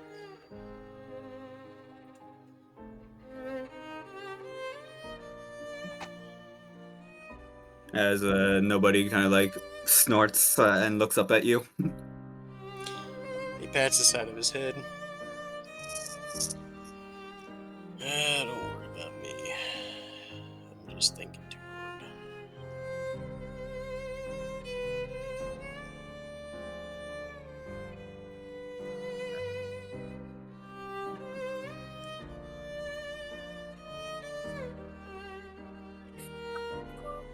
I'm trying to find No, it was this same. There it is.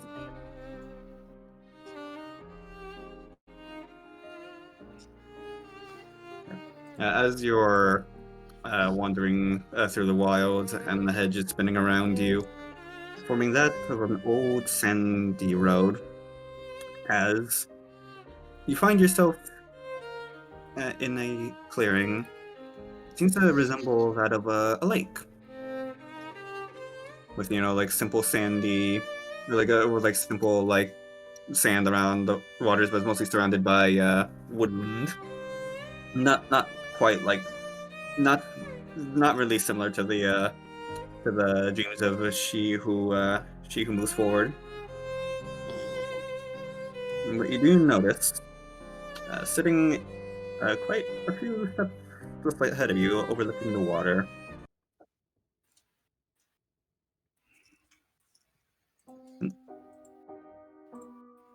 Is a very familiar pale woman with long silver hair, a crown of feathers. As you see Quills, the keeper of Quills, overlooking the water. He just sort of stands still as he places a hand on nobody's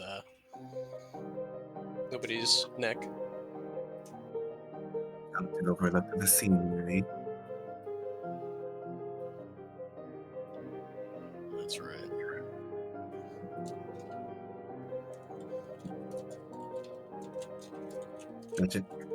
Such is the way of the wandering cowboy, yes. But yeah, He knows. You know all about it. after she kind of like turns a few pages of her book, as you will recall that she's always holding a large book with the symbol of a great tree on the cover of it. Well, after all, I am the owner of a grand library. I'm familiar with quite the. I don't suppose you know what a trope is. I've read some books. I've always been fascinated. No. He was just gonna say, I know what a trope is. The wandering hero is always quite ubiquitous in all of humanity. Sometimes it's cowboy, sometimes it's a knight, sometimes it's a night herd, sometimes it's a lone Roman. It seems we can't get enough of the stories of those with no home over their heads. I don't know what some of those people are, but I think I know why. History's full of people who were left wandering, felt like they had no other place to go. So the wanderer is all of that pushed into one thing. Although usually those stories end with finding a home at the end of the road. Indeed. I am quite invested in this little excursion's wishes. After all, we never set your wish in stone. As long as my request is satisfied. Well, you could wish for just about anything.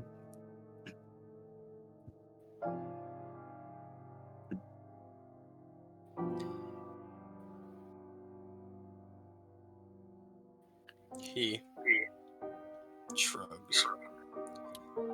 Always nice to keep your options open, I suppose. Of course. Of course, if you even wanted me to drop dead, I'd be forced to grant that wish.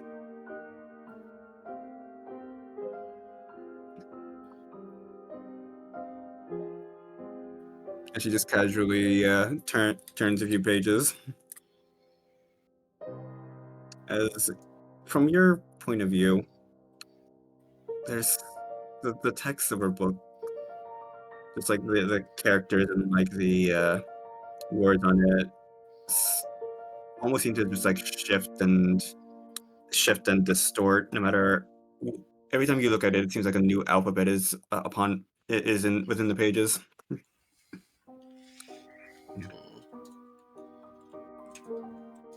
You don't need to worry about me, by the way. I'm not following you. This just happened to be a convenient coincidence. I didn't know you really left your library. I am capable. I usually just do it to find more books. Of course, I could write my own, but where's the fun in that? I prefer looking for donations. I had no doubt that you could leave. Just if you had a reason to.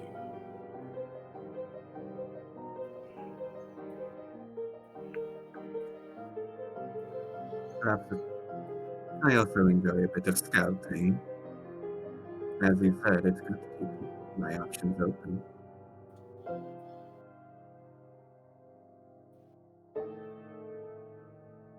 As she stands up. Well then, rider of the Sandstone. It was nice catching up with you. I wish you and your companions luck on your quest. He nods. Suppose I should thank you kindly. She does a little curtsy until we stumble across each other again. Ta-ta. As with a flap of her wings, she vanishes, leaving only a few bits of feathers in her place.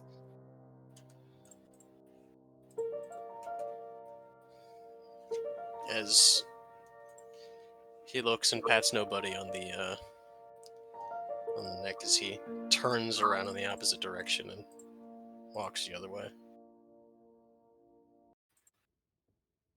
As you do eventually make it back. All right.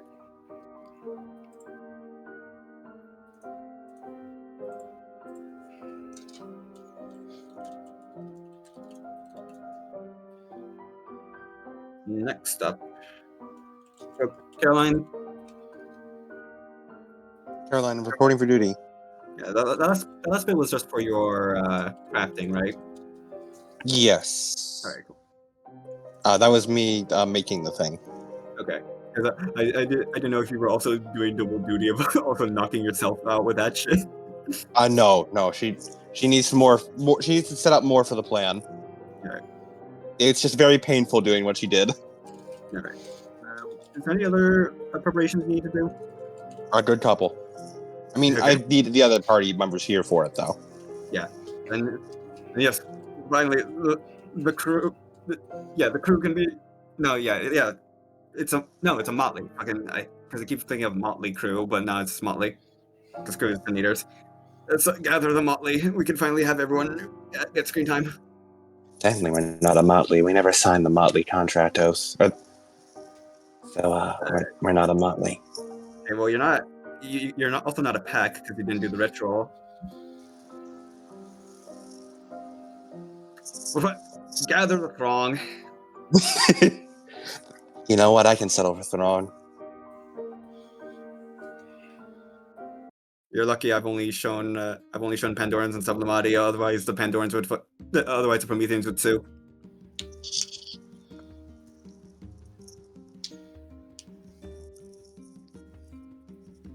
Okay, but yeah, Arthur comes back.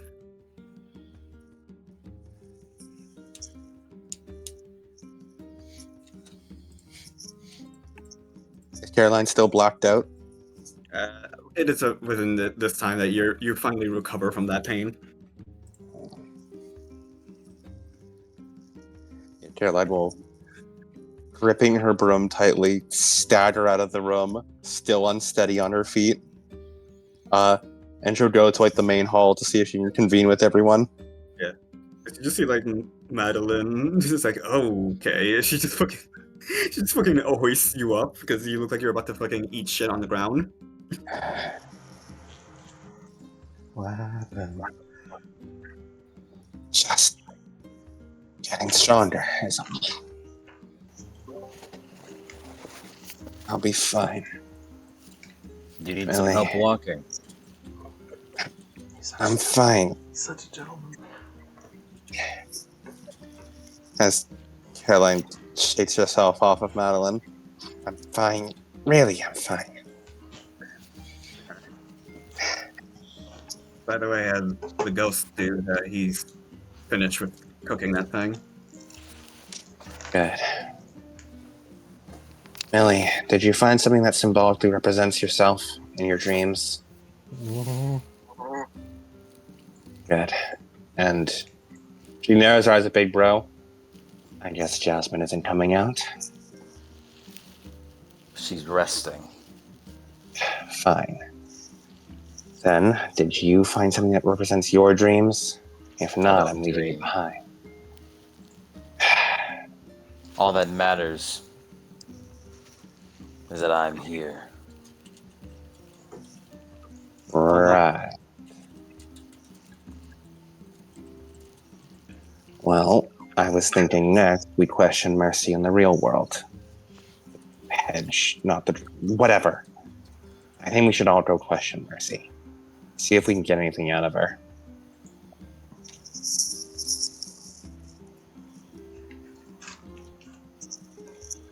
Plus, we need to feed her that food.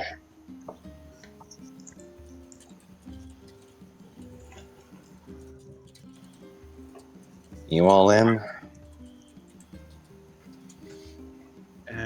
Sure. Right then. Let's go head to Mercy's cell then.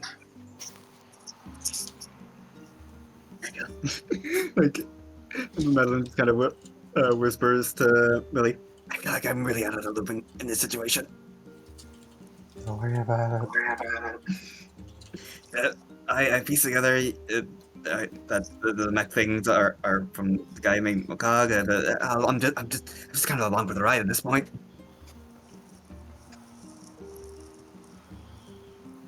As Arthur, you also show up. You two are in this manner. I have returned. As he checks his watch again. Alright. Now I know what to do. Got a whole ass day. Good. Let's go see what Mercy has to say. Had an interesting walk, if anybody cares. Let's see some fun hedge beasts out there. The keeper girls. Caroline narrows her eyes.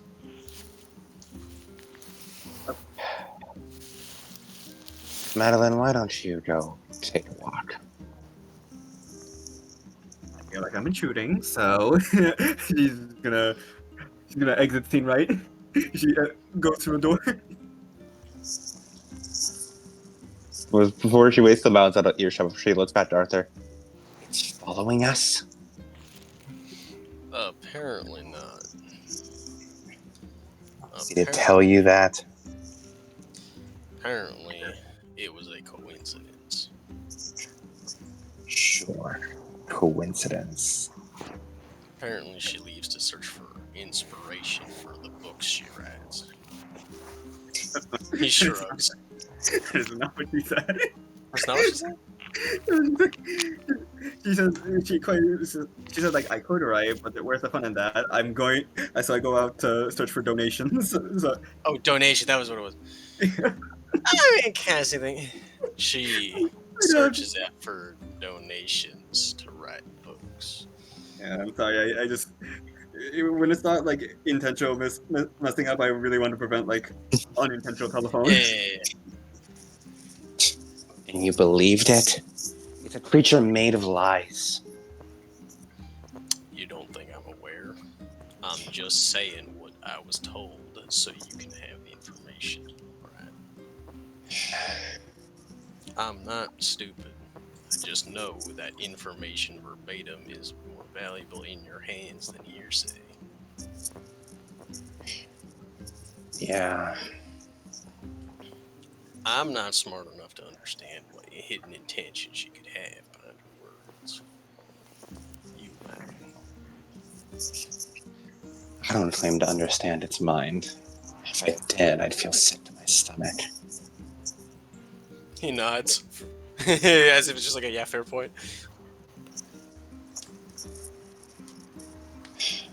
Well, it did make a deal with us. It wouldn't even be to its best interest to interfere in a negative way anymore. Its ass is on the line right now.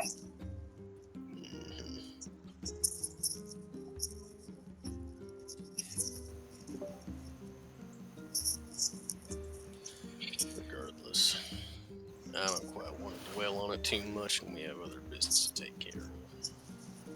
Yeah. By the way, what page is the clarity table? Let's see if I try and remember that off the top of my head. I think it's the 180s. I can double check. Yeah. It'd be really, really fucking funny. Can't remember. Change my No, 104. 104. Okay, 104. Let me just quickly. Yeah, breaking point. Okay. Two vectors determine that breaking point dice pool, severity. No emotional investment. Okay, let's see. You do have a strong emotional investment. Let's see. You're not coerced in anything. I guess this would be +3.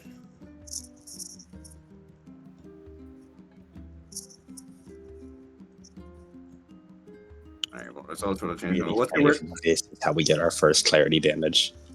What's your word, by the way, Arthur? My word, I believe, is 2. Yeah, it is. Yeah, so roll. Okay, yeah, so it's like roll a changing word rating at the dice pool to determine how much mild clarity damage she takes. That's only if the initial breaking point succeeds. Okay, yeah, so first I gotta roll. So this would be a 5 dice, prolonged contact with the true fae, Yeah. and then any bonuses based on emotional investment. Yeah, which you have high emotional investment, so I believe it's up to 7. Yeah, strong emotional investment. So dice roll 7. Okay. 2 hits. 2 sucks. All right. So now Arthur would roll his word as a dice pool and take the successes in mild clarity damage. 1 suck. Not that bad. I'm taking It's 1 only- clarity. Yep. 1 mild clarity. On the clarity thing, where do I mark it? Because there's like the 1, 2, 3, but then there's a box before that. Yeah, it should be a block. You Wait, what was it? Yeah, because it works as basically a second health pool. yeah, you mark it as the unmarked box. Yeah, you're not like fully damaged from it, but like you do feel like Arthur, you do feel like it's like the imprint of her smile in your brain. Far left box. Or Yep. left, yeah. Okay. And then it's just like, what is that, lethal? No, this is essentially bashing. Oh, okay. This is like bashing clarity damage because it's mild. Is there aggravated clarity damage? Not really. Yeah. There's mild and severe. That makes Severe. sense. And if you hit full severe, you go into a coma. Yeah. That makes sense. Amongst Amongst the other many things, other bad things. if you're strong enough. The fucked up thing is, if either of you become a true Fey too, you're still a part of the bargain. So it's like there's nothing changes here. Yeah. True Fey happens if it's 10 word and then you hit full clarity. Then it's like, well, new True Fey. Yeah. That's funny. Well, I don't think it's 10 word, because if I remember correctly, you can still do it at like lower word levels, right? It's like, ambiguous, It's ambiguous. like most things. Yeah, it's up to my discretion. Yeah, it's like DM discretion. But you just feel like just an imprint of her smile in your brain. You feel like with enough time, it'll disappear. You hear him gritting his teeth as he's fucking like the sand against his teeth.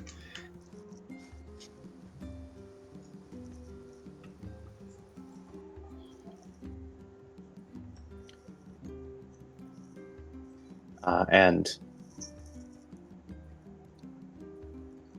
the Arthur can heal clarity damage by having meaningful interactions with his touchstones. Hello, nobody. Hunts. Alright, but now you guys can go. Me when I clarity.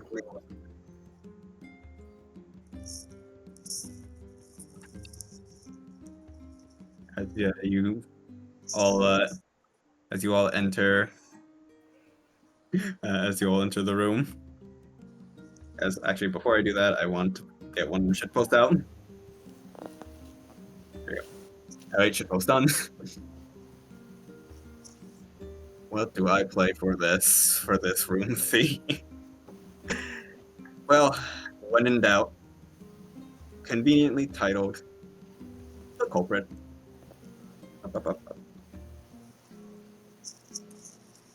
And you guys are just with the image of a sleeping Mercy, still very much chained to the wall. Wakey, wakey, sleeping princess.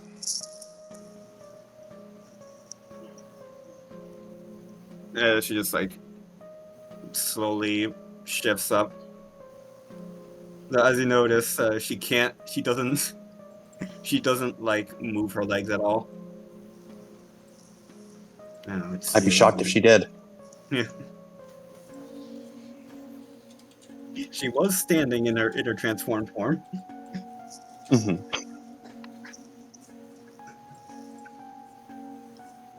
Yeah, it's you. We're here to ask some questions.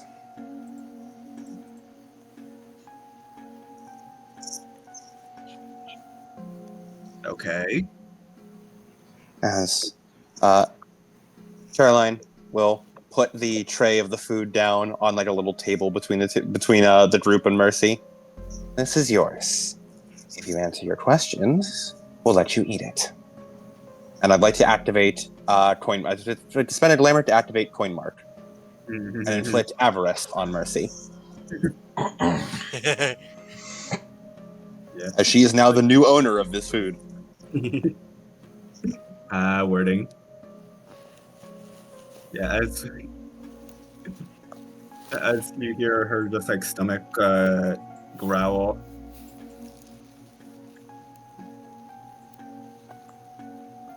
Already with the manipulation tactics. You're in the hedge. What do you expect? Nice thoughts.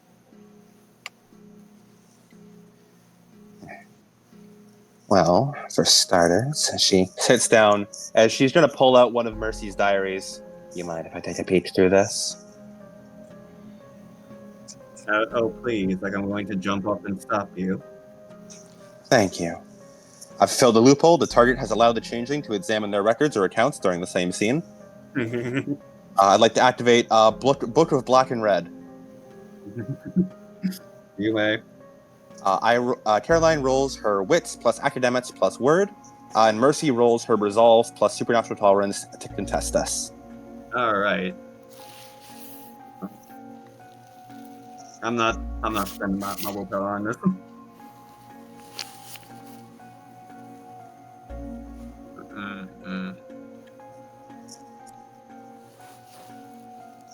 Yeah. Okay. And let me just make sure I don't have any merits for this. Caroline got 4 successes.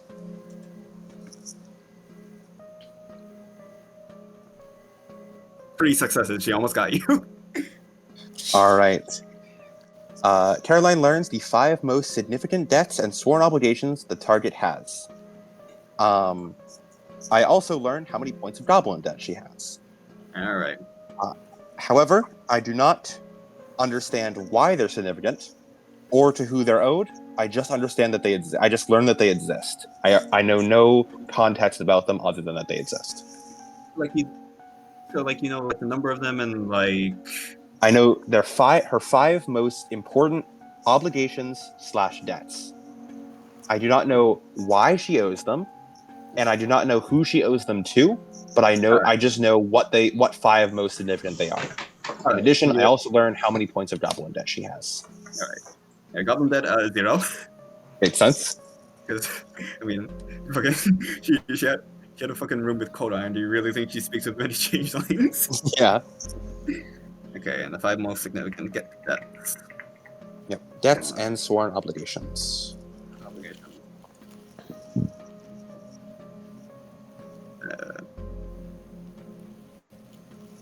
Both mundane and magical apply. So, like, the example the book gives is a literal loan from a bank as well as a sworn oath with a motley would both count under this significant obligations.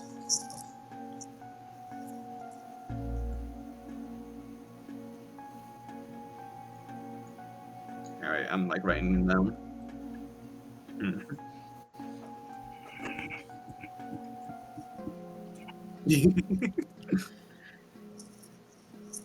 Also, for the rest of the scene, Caroline gains +2 dice on any attempts to use these obligations to socially maneuver Mercy, and gains an exceptional success on 3 successes instead of 5.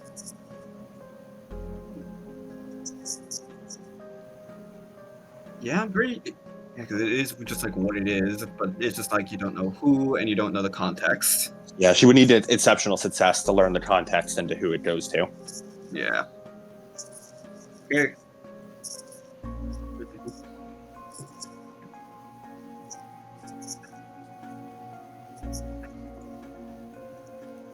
Actually, yeah. Okay, I gotta switch. I gotta switch them around in order of importance. I'm sorry.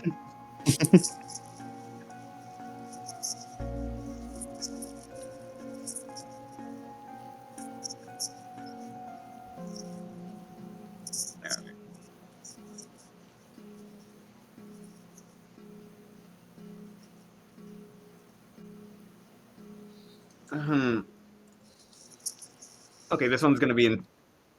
All right, you're gonna notice something weird in the text, and this is intentional. All right.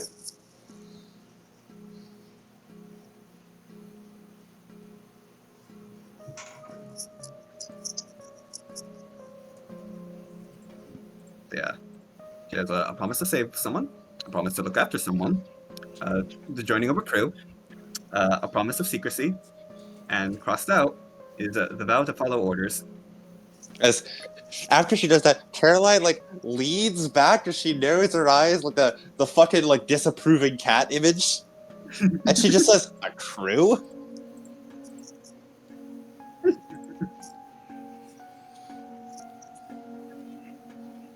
Jesus, how many fucking supernaturals do you know?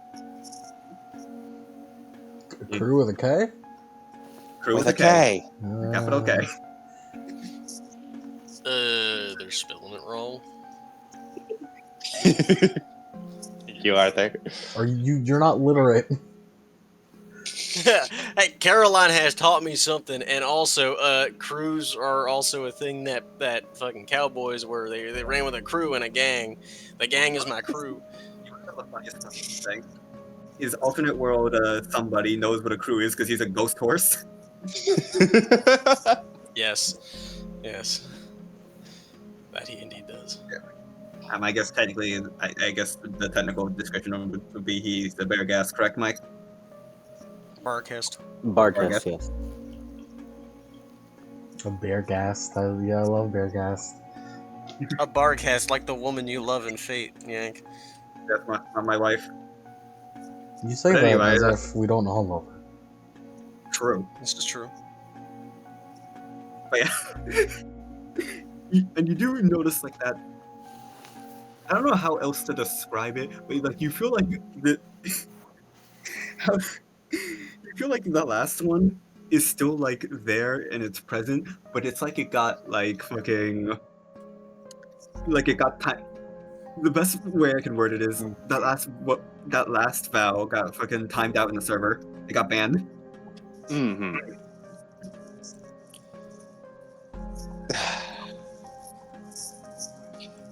As Caroline like writes that quickly down on a piece of paper, like writes those 5 allegations down. She just passes. She like passes a fucking note in class to everyone else in the I was gonna call us a fucking motley. We're not a motley. In the Wishgranter fucking team, so they can all read it too. He's like, yeah. At least I have a proper terminology. At least I get to call mine a crew.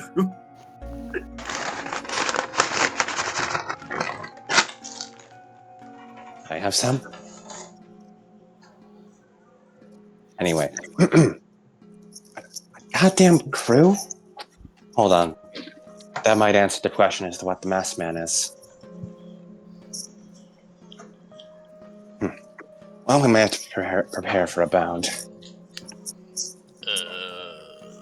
I'll explain later.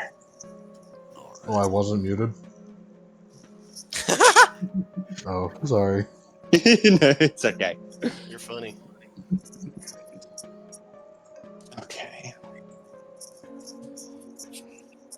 So, you joined a crew, huh? You explored the house. Did you not just see the food there? I figured that was just part of your strange collection.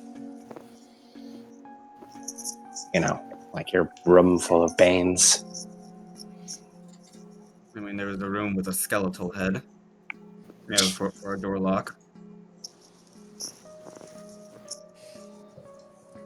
I just thought that was decoration.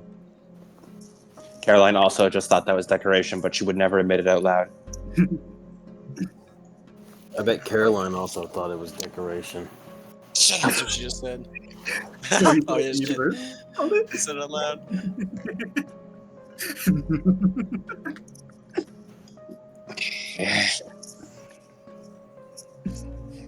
Mercy does laugh at you. Right. So, we have a couple questions, and we can do this the easy way or the hard way. I I'd much prefer to just have you answer these yourself. It's going to be a pain getting these out of you one by one, so cooperation will be nice. I'll answer at my leisure. After Well, all, either way, it seems this ends up me being dumped in the ditch. Why'd we do that? I'm responsible for countless deaths, aren't I? Isn't that the justest way to do it? What does that matter to us?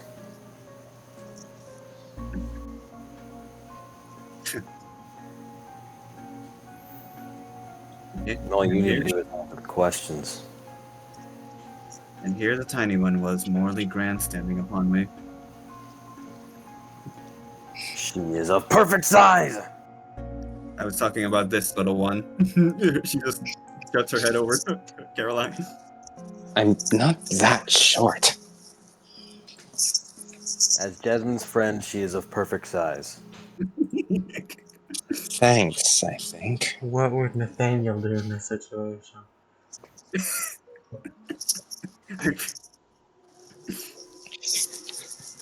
Be a lot better at talking to her than any of us are.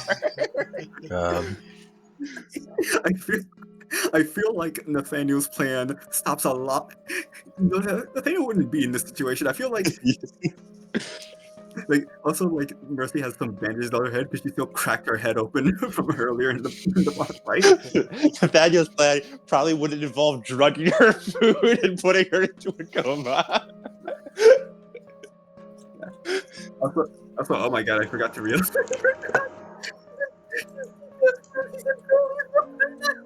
Ask the questions. All right. First up, how the hell do those machines work? Machines shouldn't be capable of hedge spinning. That's a kind of magic I can't even begin to comprehend. So how's it work? How should I know? You built them? Yes. Well, more specifically, I designed them. So So it's through McCog's work or something? Shrug. Not like I could do it. So it is through McCog's work. Surely you'd know. I'm a fool. Well, given context clues, do you see any other changelings? No, not right now. What's the point in being coy? I had to have a little fun. There's nothing fun about any of this. I also just don't like any of you. That's understandable. this feeling's very mutual. I don't like me either. Millie. Look at what you're doing. Look at what you're doing. You're making Millie sad. Yeah, she has weird human arms as a wolf. I don't like her. You have creepy human hands. You made a We don't goddamn diseased corpse cat. We don't need a name call here. Let's all be That's fine. civil. I didn't actually make that one, but okay. Then who did? It was a mistake. Whose mistake? Just a residual bit of Pyros colliding with glamour. Forming into the shape of a Pandoran. Right.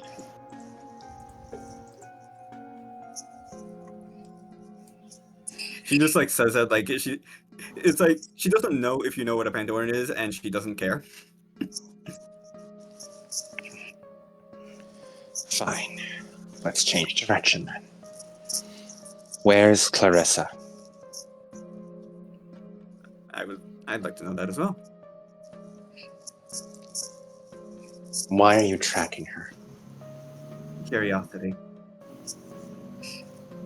You want her for something. What is it? I'm curious.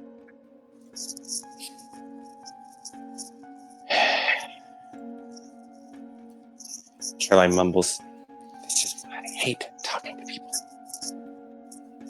Yeah. Hey, Two of you are lost. I had to be very careful with my own wording, you know. hey, calm down. I'm perfectly calm. Don't let her weird bullshit attitude get to you. She's just being weird and bullshit to confuse you so that she doesn't get manipulated, you know? Damn it, he knows. And if she continues to be that way, then she'll get away with as little true answers as possible. As Caroline lets out a very long breath, and as she does, her shoulders slump a little, relaxing a tiny bit. Right. What would this be? Persuasion? Subterfuge? Socialize? I guess because would we roll social maneuvering? Because she does fucking despise you. So, yeah, I guess this would be social maneuvering. I'm asking which skill though. I think it is objectively social maneuvering. Probably just with like penalties, because she doesn't like us. Yeah, I guess it would be. Well, then it would be based on social impression, which would affect the doors. Yeah. Yeah, but I think Millie just wants to cast power, right? Yeah. Yeah, if it's power wise, then I'd say with persuasion. What's your persuasion, Caroline? My persuasion? Yeah. Yeah, Not great. I'll be honest. The worse, the better. Mine is 5. Yeah, Mine is 0. That's good. That's perfect. Yeah. I'd say if you want to negotiate, it's persuasion. If you're trying to like get her to slip up and like tongue tie her, or get her to slip up information, then it would be subterfuge. Subterfuge.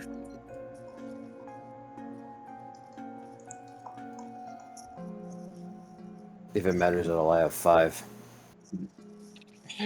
He's a lot better at this than I am. You're the one with the questions. Exactly. The double-edged sword. So we're gonna have to power up Caroline. You guys can ask questions too. No, I just think. Oh, I have my own questions to ask. You have important ones, unless you want me to filter them through you. we'll work on it. What's Millie doing to me? First. Like fucking Mercy is just like What the fuck? Okay. This is what's happening now. I got 8. I got 8 successes on 8 dice. What the fuck did I do? Why did I get 8 successes on 8 dice on this dumb bullshit? Fuck. Well, in granting a number of dots equal to successes rolled in a single skill that a target has 2 or fewer dots in. Also, I'm just imagining like if it weren't for the rest of you guys, this would just be Caroline and talking to Mercy. So you now have 5 persuasion. Oh, it caps out at 5. Yeah, it caps at 5. I am also good at talking to people now. I love you. This story is true. I do love it. The story is true. It's so fucking funny. I lean over to Caroline, and I whisper a story of Nathaniel being really convincing to someone. So that's how we do it. It all made sense now. Like we get like a brief flashback of like Nathaniel talking to like a fucking like vampire or some shit. It's like this doesn't have to be this way. The Naruto flute plays.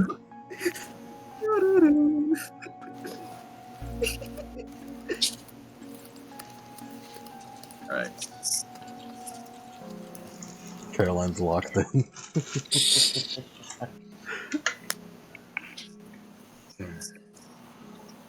Right then. So, All those journals of yours, they seem like they were from quite a while ago. And I've roughly made out what happened in them. But I'm not quite sure what happened to each person there. And most importantly, the identity of one of them. The person who seemingly brought you together. You seem to have made a lot of promises to these people. You care a lot about them, it looks like. You really think this is good? Whatever the hell McCall is doing? Just No. you don't. So you know it's awful.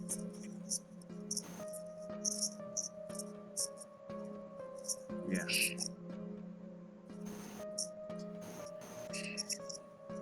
Then why are you still around?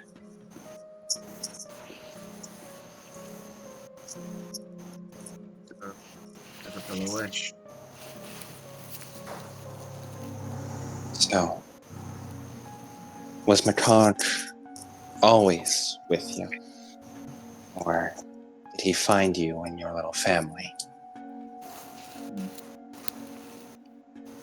Yeah, hold on. Let me just quickly. Yeah, I think this is the point where it starts. A nice number of doors equal to the lower limit of that.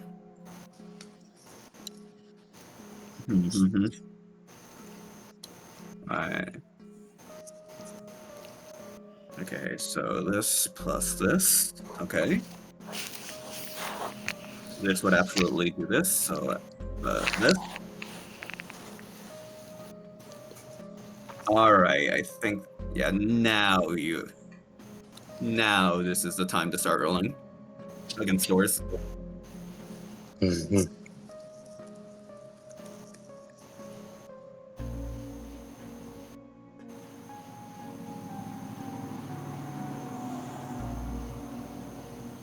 Alright. So persuasion, should I roll manipulation or presence for it? I mean, you're just asking her up front, so it would have to be presence. Alrighty. One success. That's the door open. What was the question again? Shit. I believe it was like, it was Makar always with you, with your little family, or did he find you later on? He kind of like looks off as she seems to be genuinely thinking. I'm not sure. Were your memories tampered with? Roll. I'm gonna spend inspired on this one. 4 successes. Door unlocked. She does not say anything, but you see like a kind of like twitch in her face.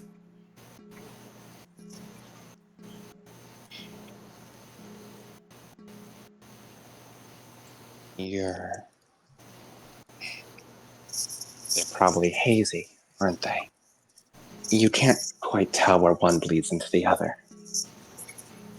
You seem like someone who has a pretty good memory. You kept pretty detailed notes in those journals. But there's spots in there. Spots where you weren't quite sure where it bleeds into one or the other. If you were to compare notes to your journals, do you think you'd find any inconsistencies?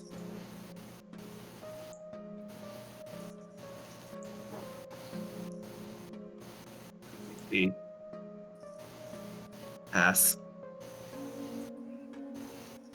What'd you say? Pass. Pass? Can't pass. Pass? Fuck pass. Can't fucking pass. Pass. Ain't a fucking spelling bee. Fine. And what happened to everyone else? Why aren't they there at that mansion now? Seems like you had a lot of time. They're busy. They wrapped in as much stuff as you. She does not respond.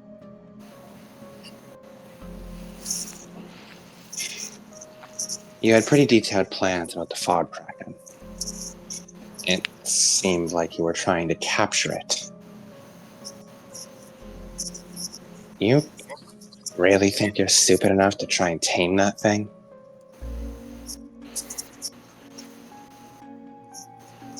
Roll it.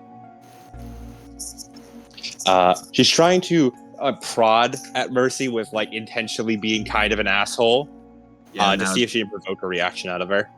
Yeah, and that's manipulation. Me when I successfully rage bait, bro. This is really just a contest between two rage baiters. Nope. 0 sucks. Fucking rage bait failed. She did not take the bait. I gave you so much persuasion. I had 8 dice. I didn't. I'm sorry. I let you down, Millie. She is locked in. You can't tell. You can't tell.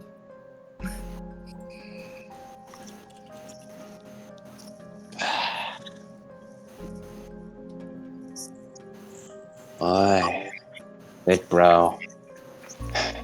Why don't you try a few angles? What was the last thing you asked? Or tried to do? She tried to ask about like why Mercy is pursuing the fog kraken. She tried to essentially rage bait Mercy, and Mercy did not take the bait.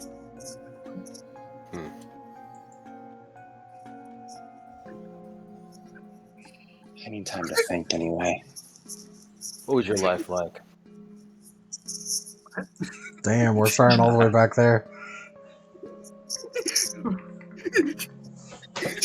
Roll. Caroline looks over. Who cares about something like that? Roll it with a +2. What? Huh? Therapy time. I'm ready. She didn't expect Thank that. you, big bro.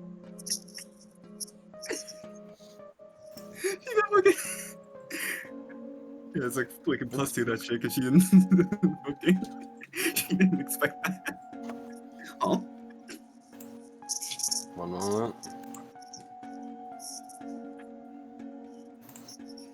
Just...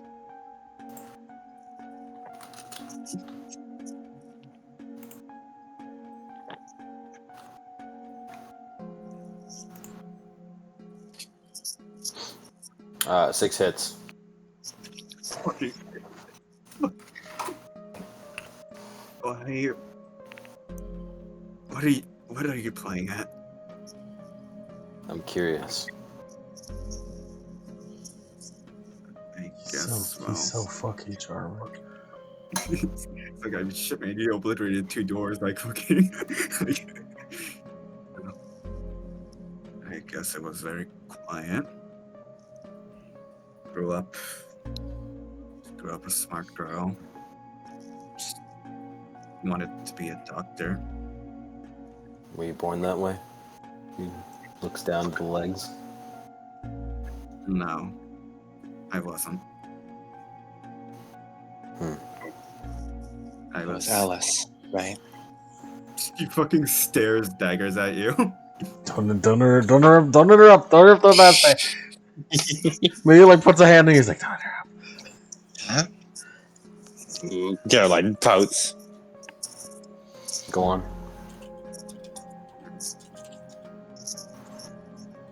There was this girl I knew.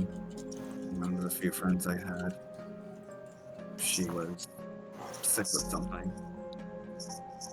So I wanted to try and cure her. I guess I didn't know how desperate she was to find a way out. Well, she kind of gestures to her legs. Look where that got me. Dude, holy shit, don't are hate you her. Rip?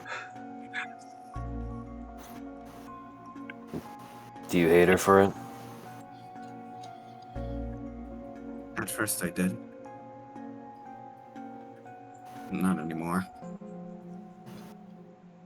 I guess with what I've done, it'd be hypocritical in her position. It's fine to feel angry about it. Even now. But you know that.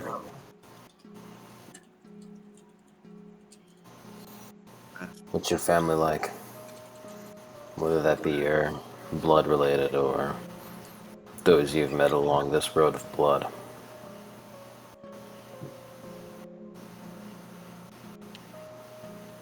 My parents did their best with what they were given.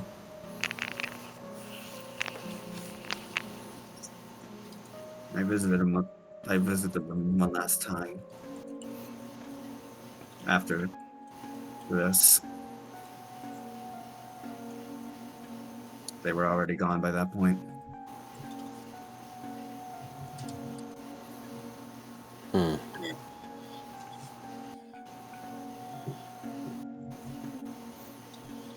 Though you do notice that she deliberately avoided the other one. She seemed to have taken the route of biological when given the choice. I suppose you want to remain silent on the other one. I guess so. It seemed you were more fond of them.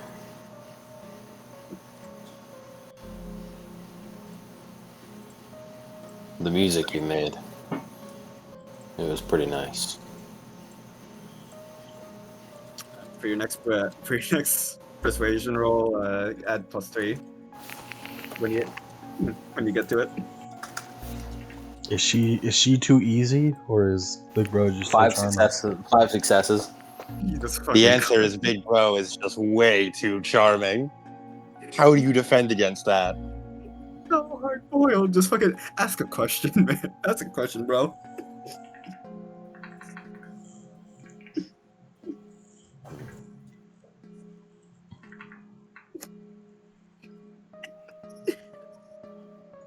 We're gonna ask a question. No. Well, answer my question. They respond to it. I thought the music was nice. Oh yeah. Thank you. I wish I could make more. I'm sure you can. Give it a chance. I'm They just aren't saying, gonna kill you. it's not that. We're just missing the most important bit, is all.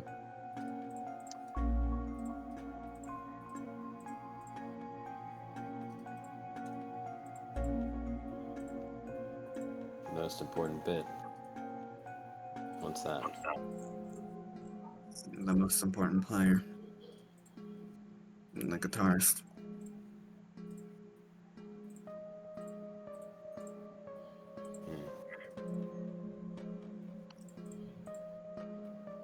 How many players were there? Hold on, let me just double check the count. There's this 1, 2, 3. Yeah, because there were 4 of us.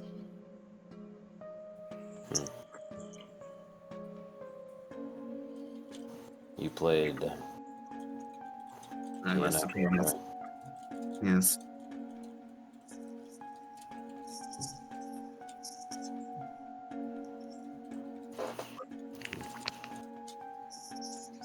Who are the other parts? Well, there was the harmonica and the guitarist, and the harmonica, the guitarist, and the violinist.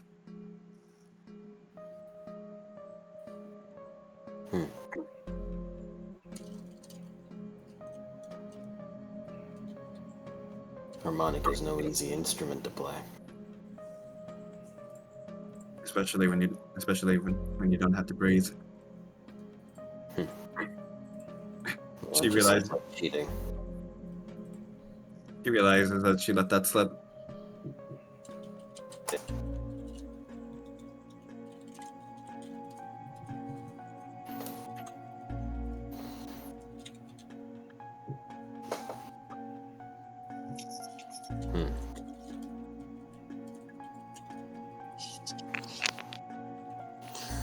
Hope you find your guitar part. Maybe you'll reunite again. Just send me one more roll. Bonuses? +2.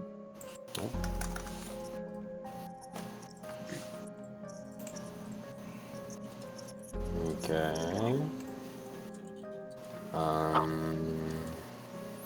You know what? I haven't spent willpower all session. 5 successes. Fucking okay. Goodbye. Goodbye doors. Goodbye doors. Goodbye doors. As seemingly with her guard down. goddamn German. With her guard down, he just answers, "Wish you've been trying the entire time."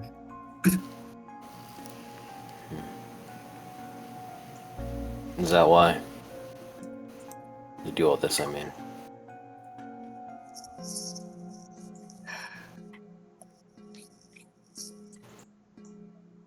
What's the point in you guys finding out anyway?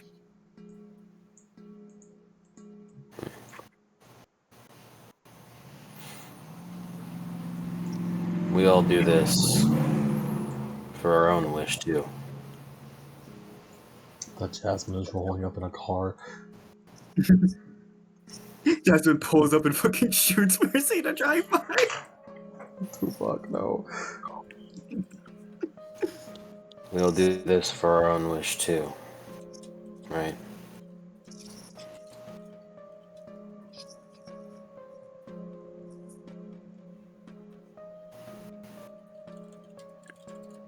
Yeah, her doors have been annihilated, by the way.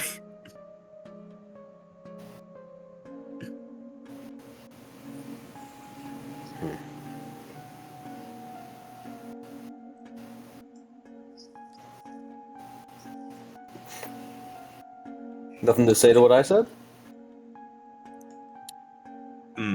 She's maybe all her dreams, but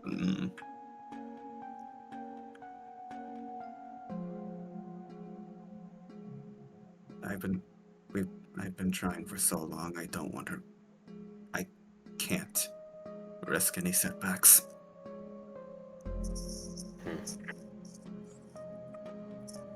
I understand that.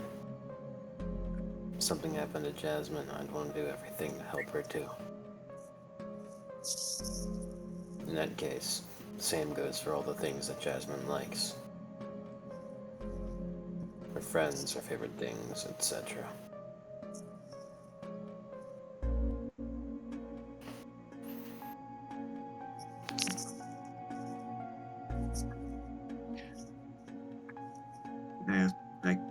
I curse this new soul of mine.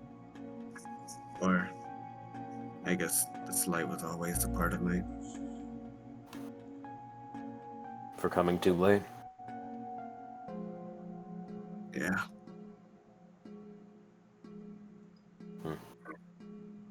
Cases like that, they'd only pop up when fate itself found it necessary. In that moment, you'd earned it. I don't know what kind of cruel joke it has to say to that. But I'd say you've worked hard enough.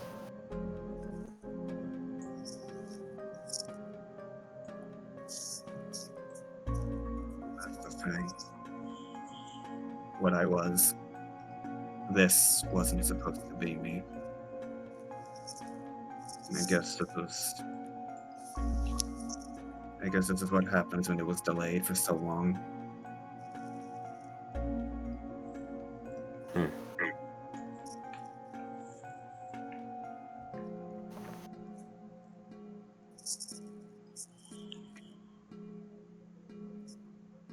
Perhaps. I'm not too knowledgeable in that sort of thing.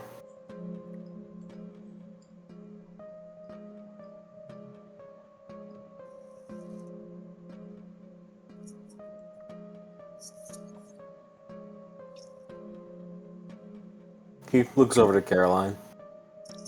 Caroline's Do you doing have any questions? Caroline's doing the fern pout right now.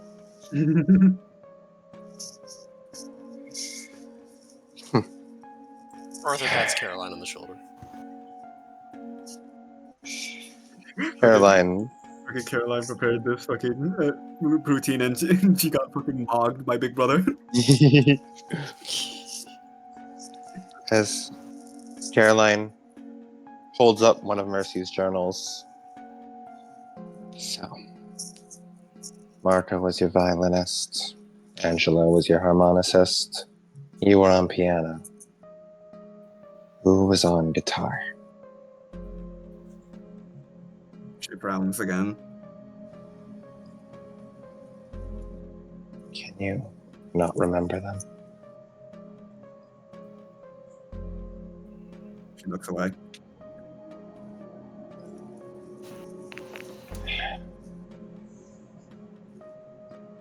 They're hazy, aren't they?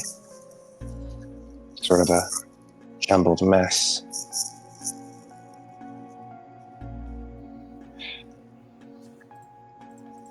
Do Angelo and Marco ever talk about them? Or do you feel like you're the only one who remembers them at all?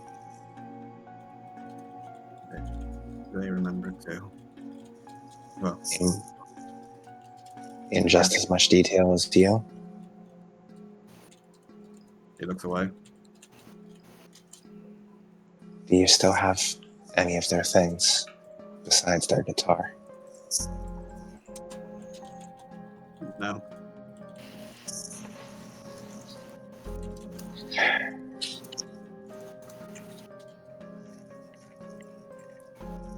Did you want to follow their orders? Silence.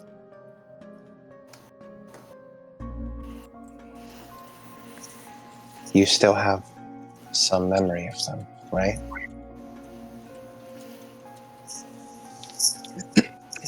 Hazy, but it exists. Yes. Then I have one request of you. One last request, and then my questions are done.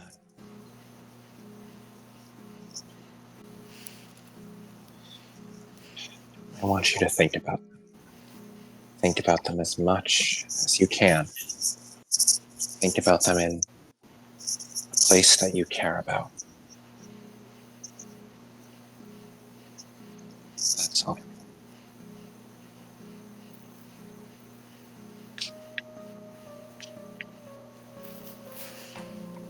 Hey, Millie?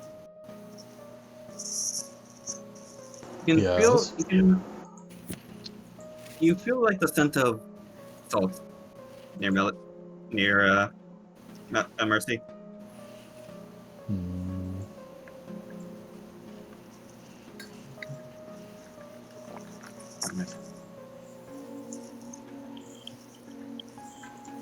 Smells salty.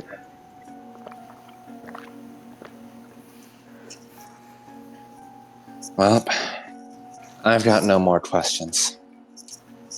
Anyone else?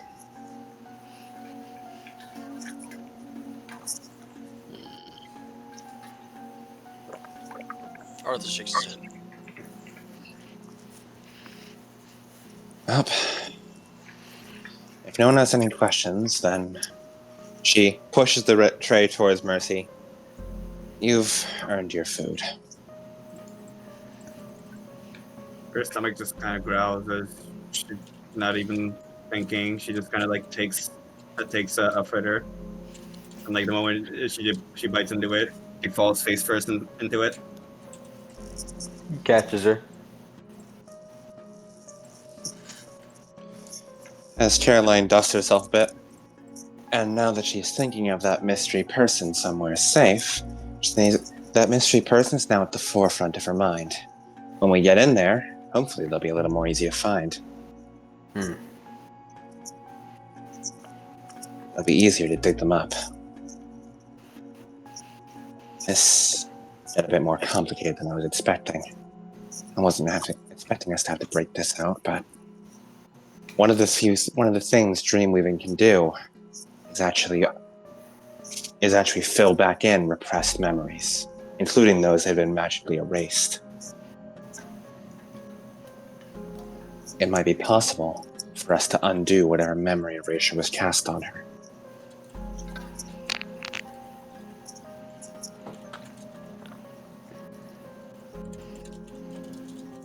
Wow. Cool. However, that's assuming it's actually memory erasure. As Caroline opens with the notebook, even the spaces here are blank. Worst case scenario, this person was actually excised from reality entirely.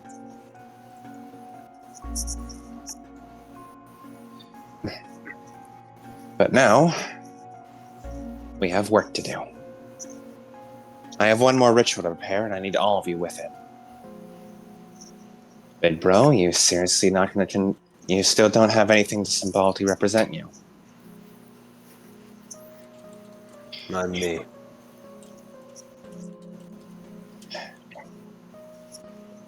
The purpose of this ritual, once it goes off, it'll give, well, currently just Millie, the ability to dreamweave like Arthur and I can. It'll allow you to interact with a dream in a more tangible way, bending it to your will and getting further. It's still possible to hopefully bring you in otherwise, but it would just give you a bit more power in the dreams.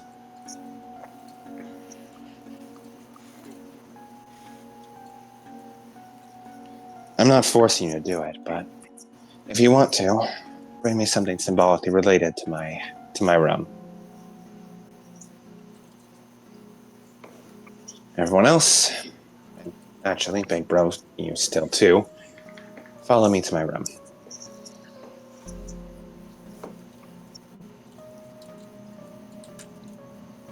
We go. Okay. Cody, are you good? Because I feel like we might have to end the session. I do have to get up early for work tomorrow. Yeah. So I feel like we will leave. We will end this session. Yeah, like right before we do the whole big plan. Yeah, because that's gonna take a while. Yeah. So, oh, by the way, what do you do with Mercy after you catch her?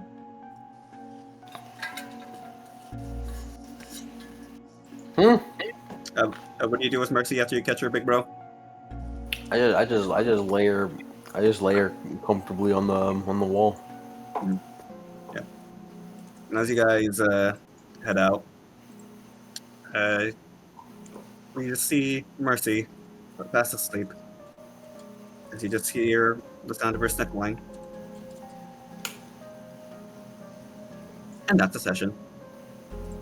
Yay! Thank fucking God, Big Bro is here. Yeah, honestly, came I in don't think clutch. any of us could have gotten that Mercy.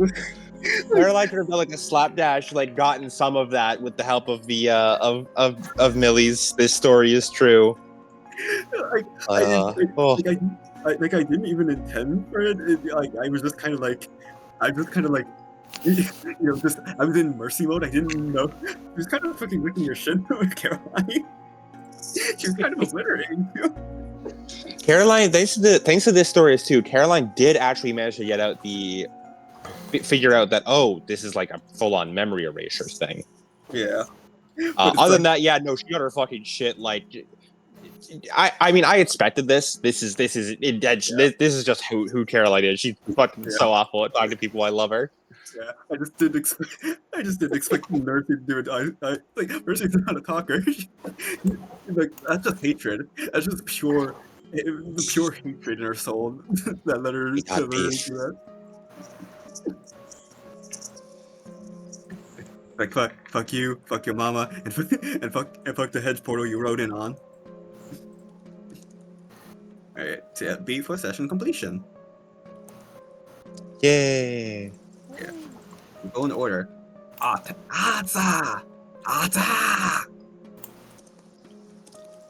Let's see. Ride another day. You literally rode for another day. Look out for nobody. Yeah.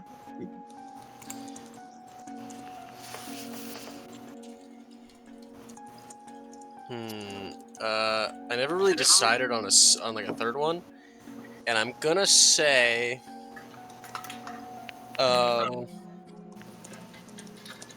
Enact Caroline's plan.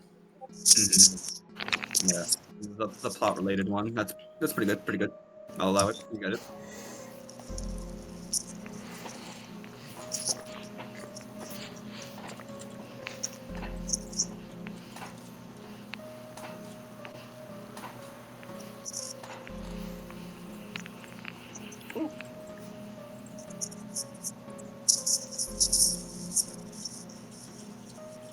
All right. Next up. The man of the hour, Big Bro. It's so fucking Ever funny. reliable biggest bro. It's just so funny because I just had to call Mike Big Bro the entire session. Big bro. I'm big bro, bro. Aniki. I just have to call Mike Aniki. All right, Aniki. What's your first aspiration? Defend Jasmine. Jasmine didn't really appear this session. But he always talked back against any Jasmine slander he heard. You're right. My fault. Defend Jasmine's friends. Mercy was kind of done.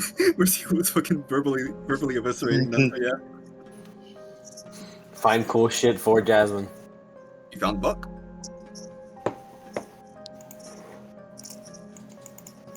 That's all. All right. Next up is Caroline. What's up with this, what is up with this fucking guy? Become a mage. Would you consider yourself? Considering what ritual I did this session, she Ooh. definitely, yeah, Ooh, learn magical secrets. I learned Arthur's frailty. Yeah.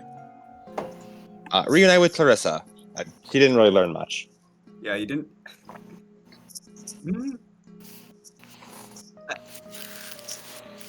Yeah, no, I feel like if we had entered the dream session, you would have gotten it. There was an opportunity, but it's like on one hand I want to hint at it, but on the other hand it's like I don't want to be like so fucking obvious because like I feel like it's a disadvantage of like the session where this was revealed, where this information for you guys to remember was so long ago, and I don't know whether I should remind you or if that would be too handholdy. Yeah. Well, whatever works for you. Personally, I feel like if I forget information and I didn't if I miss information, that's on me. Yeah. But that's just on me. That's just how I roll. Yeah. I'll probably reveal it past the point. Sometimes information must be rectified at a later date. Yeah. Sometimes. Yeah. That's what we Every have so a often memory roll for. we need some. True, we do have memory rolls. That you know what that is the purpose of memory rolls. Shit. Yeah. Damn it. Fuck. Fucking. I love you, Shadowrun, having a dedicated memory stat. Shadowrun continues to be the best. Retroactively, roll me memory. Who? Fucking Caroline, yeah, you. All right. With plus composure. So you should probably go. No epilogues? No nothing? No blogs, yeah, you just wish Ranger beats after this. Resuck. Resuck? Alright, do you guys just want to tell me how much Witchcraft beats? Yeah, we'll just tell you. When do you get the bonus thing in Cody's place? Alright, but Good night, Roddy Rebu. Good night, everyone. Reboot. I hate work. It keeps you from my friends. I fucking hate it. Night rain tomorrow? Thoughts? Night rain tomorrow? Could be Del Toro. Probably. yeah, Night Rain. Oh, Night Rain or Sure. Dragon. Alright, I'm good for either. Yeah, the memory roll. See, that's why we beat the chapter. We could take some. I want to fight Noster. I want to fight Sentient Pest, every Dark Sovereign. You know, that's what I'm saying. Not in the middle. Okay. All right. Good night, okay. Reboot. Alright, Banger that's our session. Banger session. Thank you. As I was saying, for the memory roll, as way back when April was telling you, hey, if you have any information about the hedge, I could answer it. Memory flashback. Hey, you remember the pictures that Mercy took? One of them had notes on something called a ship called the Witch's Funeral. Oh shit! Right. Yeah. I didn't even register that as a location. I just thought it was like a thing. Yeah, I mean, it's like like, I tried to have like mostly it's like, yeah, I'm very like up to date on just like things happening around in the hedges. True. Well, something for next time. Yeah. Write that down. Write that down. Okay, but before we do that, Millie, the wheel stir. Session. Aspiration me. Millie.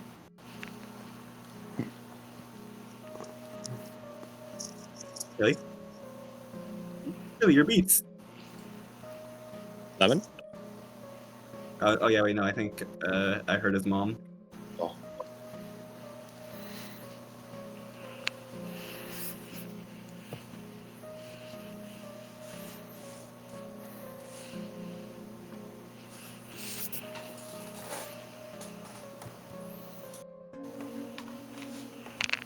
Man.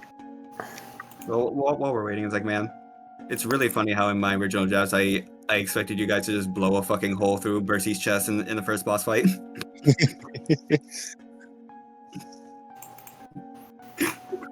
Or the difference between early draft Mercy and current Mercy is really fucking funny.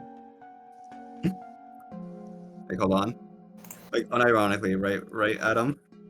Unironically, in my early drafts, I was fully intending the fucking Mercy boss fight to end like this.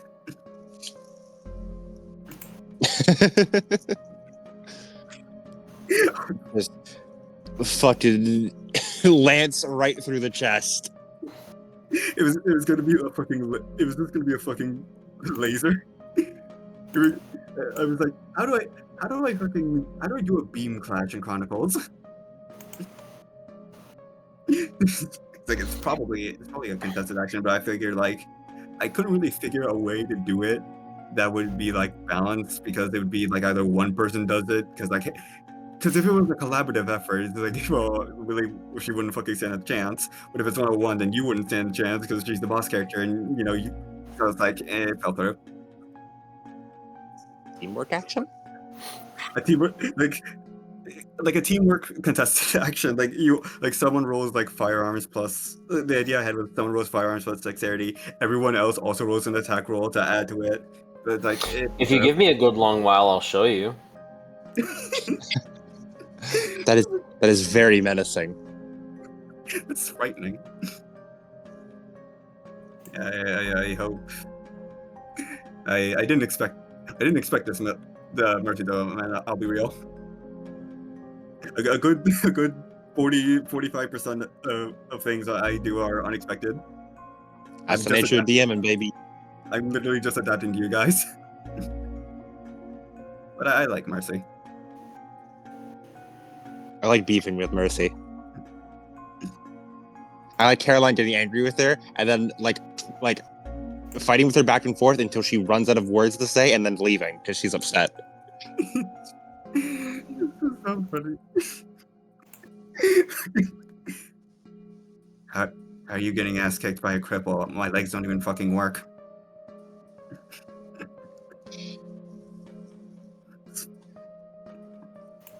Shut up! I'm going to expose your darkest trauma to everyone here. Now, hold on a second. You're not even a fucking mind mage. Shut up! Strong drugged food. Shut up, princess. Strong roofie. You can silence me, but you can't silence the truth. You probably shouldn't put that in food. Huh? Well, I mean, technically it is already food.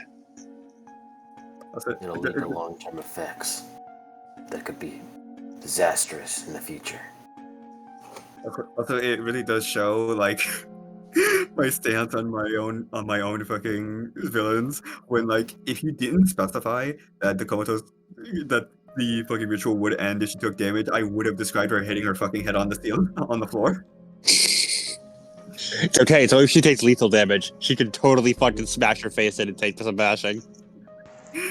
I'm back. Alright, Milster. Aspiration.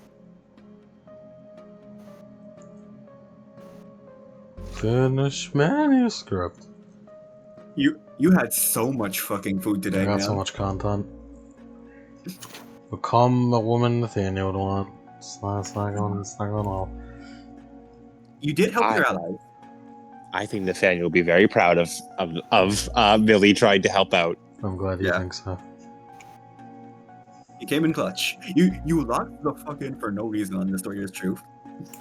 It is I, the Phantom Nathaniel, on your shoulder. I think you did a good job today, Millie. It is I, the Phantom Holly, on your shoulder.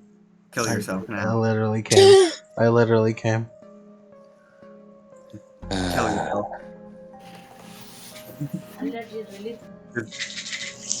Yo tengo.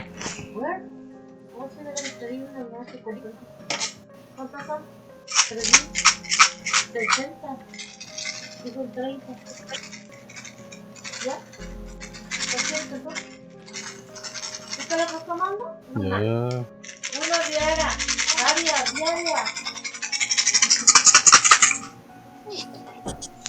They're shaking at you. I do The shakes. I do love this fucking flanderized Holly that comes up whenever Millie speaks in me. I don't know why. Shoot yourself now. Oh, final aspiration, by the way. Lock it. Nah. Oh yeah, you didn't even ask. You gotta ask, Millie. You gotta ask. Oh, yeah. Wish granter beats.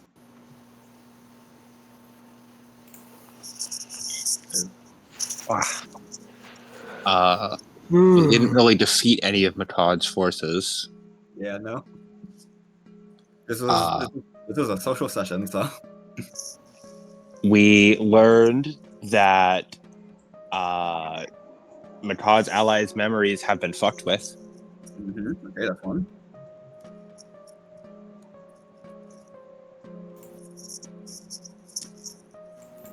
You know what I think? What do you think? What? Classic crackpot theory. I think the guitarist is a mage that tried to become an archmage, and he's not actually gone. He just got deleted from existence. I love you see a classic theory like, oh yeah, you know, the classic. Yeah, no, that typical trope. You know the butler did it. You know the butler did it. The butler was an archmage. I think he just didn't have enough arcane beats.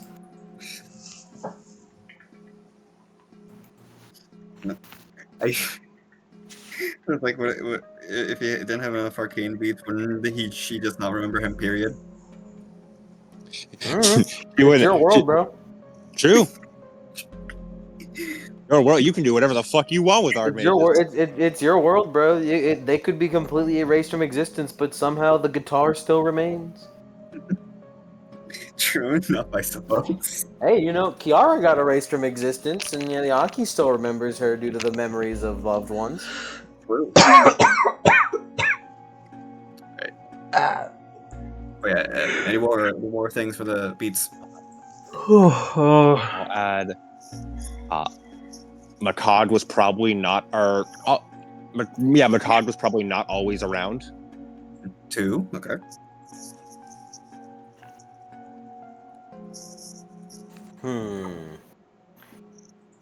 She classified her crew as a crew.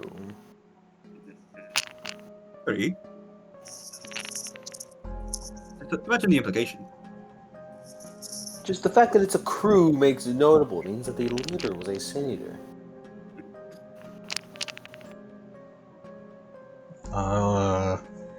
The friend group leader. Your friend group leader.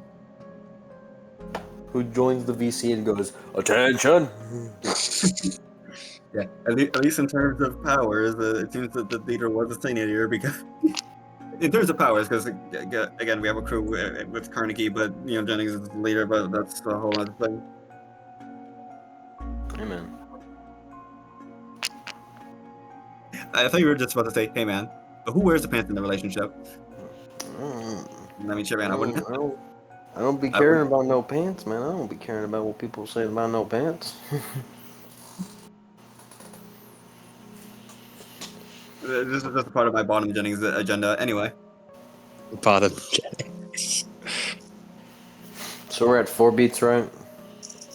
Yeah, 4 with the beef for session completion. You guys have one more suggestion you can do.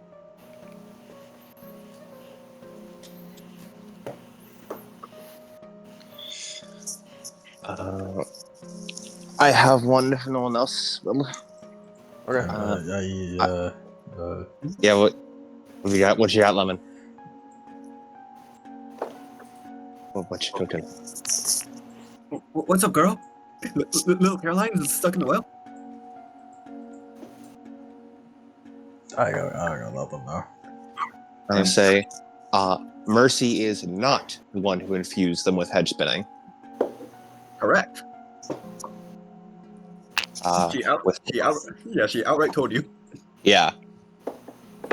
Which means there is someone else we are looking for who did that. Wasn't? Would that count as one? Yeah, because it's just like an outright confirmation of a fact. So I'm at 11 Wish Granter experience and 3 Wish Granter beats right now. Mm-hmm. Nice. I hope the session was good. How many again? 1 whole experience.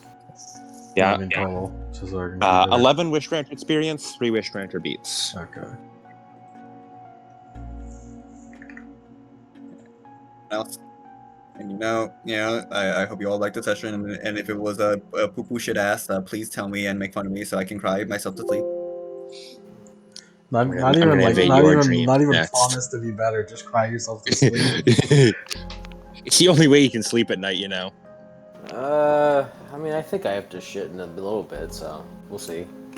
I do also have to shit, but I don't want to shit on Yank because that'll be a weird thing to do. That would be weird. In fact, What if he enjoys it? No. All right, fellas. All right. The only place my shit's going is the toilet. Look, all I'm saying is that Millie no longer has. I mean, she still has weird feelings for Caroline, but it'll be lessened now that she ships Caroline and Arthur. No, wait, because Big Bro is here now. Oh no. Oh no. He really has access to Bara. It's 100% bar, I guess. I don't know what that is, but if it makes a friend of Jasmine happy. I'm not. Okay, also, I'll be real. I don't know what to classify as Arthur's body type because he's sand. I don't know if he's skinny. I don't know if he's muscular. That's a twink. Well, he's an orc. Like he's kind of like he's an ogre. He's definitely Bara. Yeah, he's an ogre. He's the ogre type. He's a fucking orc looking. He has tusks. Big Bro, can you please take your shirt off and go like hug Arthur real quick, please? Only if he wants.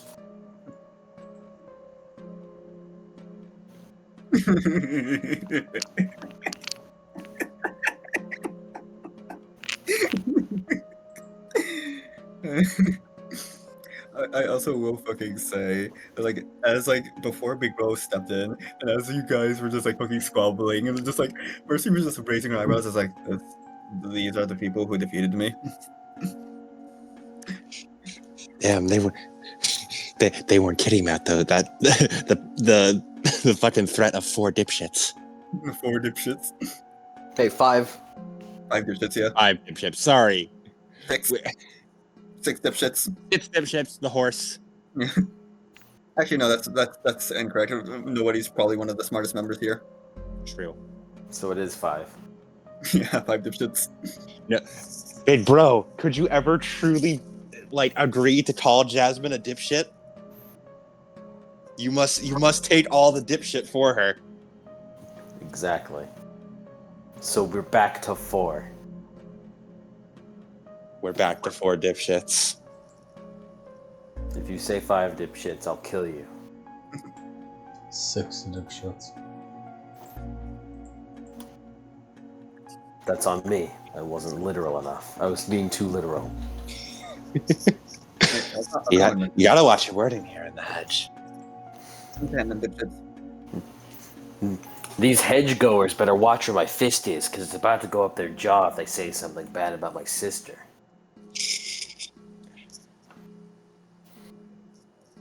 The fucking, this fucking. I don't know why the mental image of fucking Charlie cooking with a fucking ghost machete is really funny to me. Alright, well, if you guys are gonna go, Rebu, I have to shit, so I'm going I now. also have to shit. Rebu, I'm I'm gonna also go gonna. holding I'm out. gonna hop off. Rebu.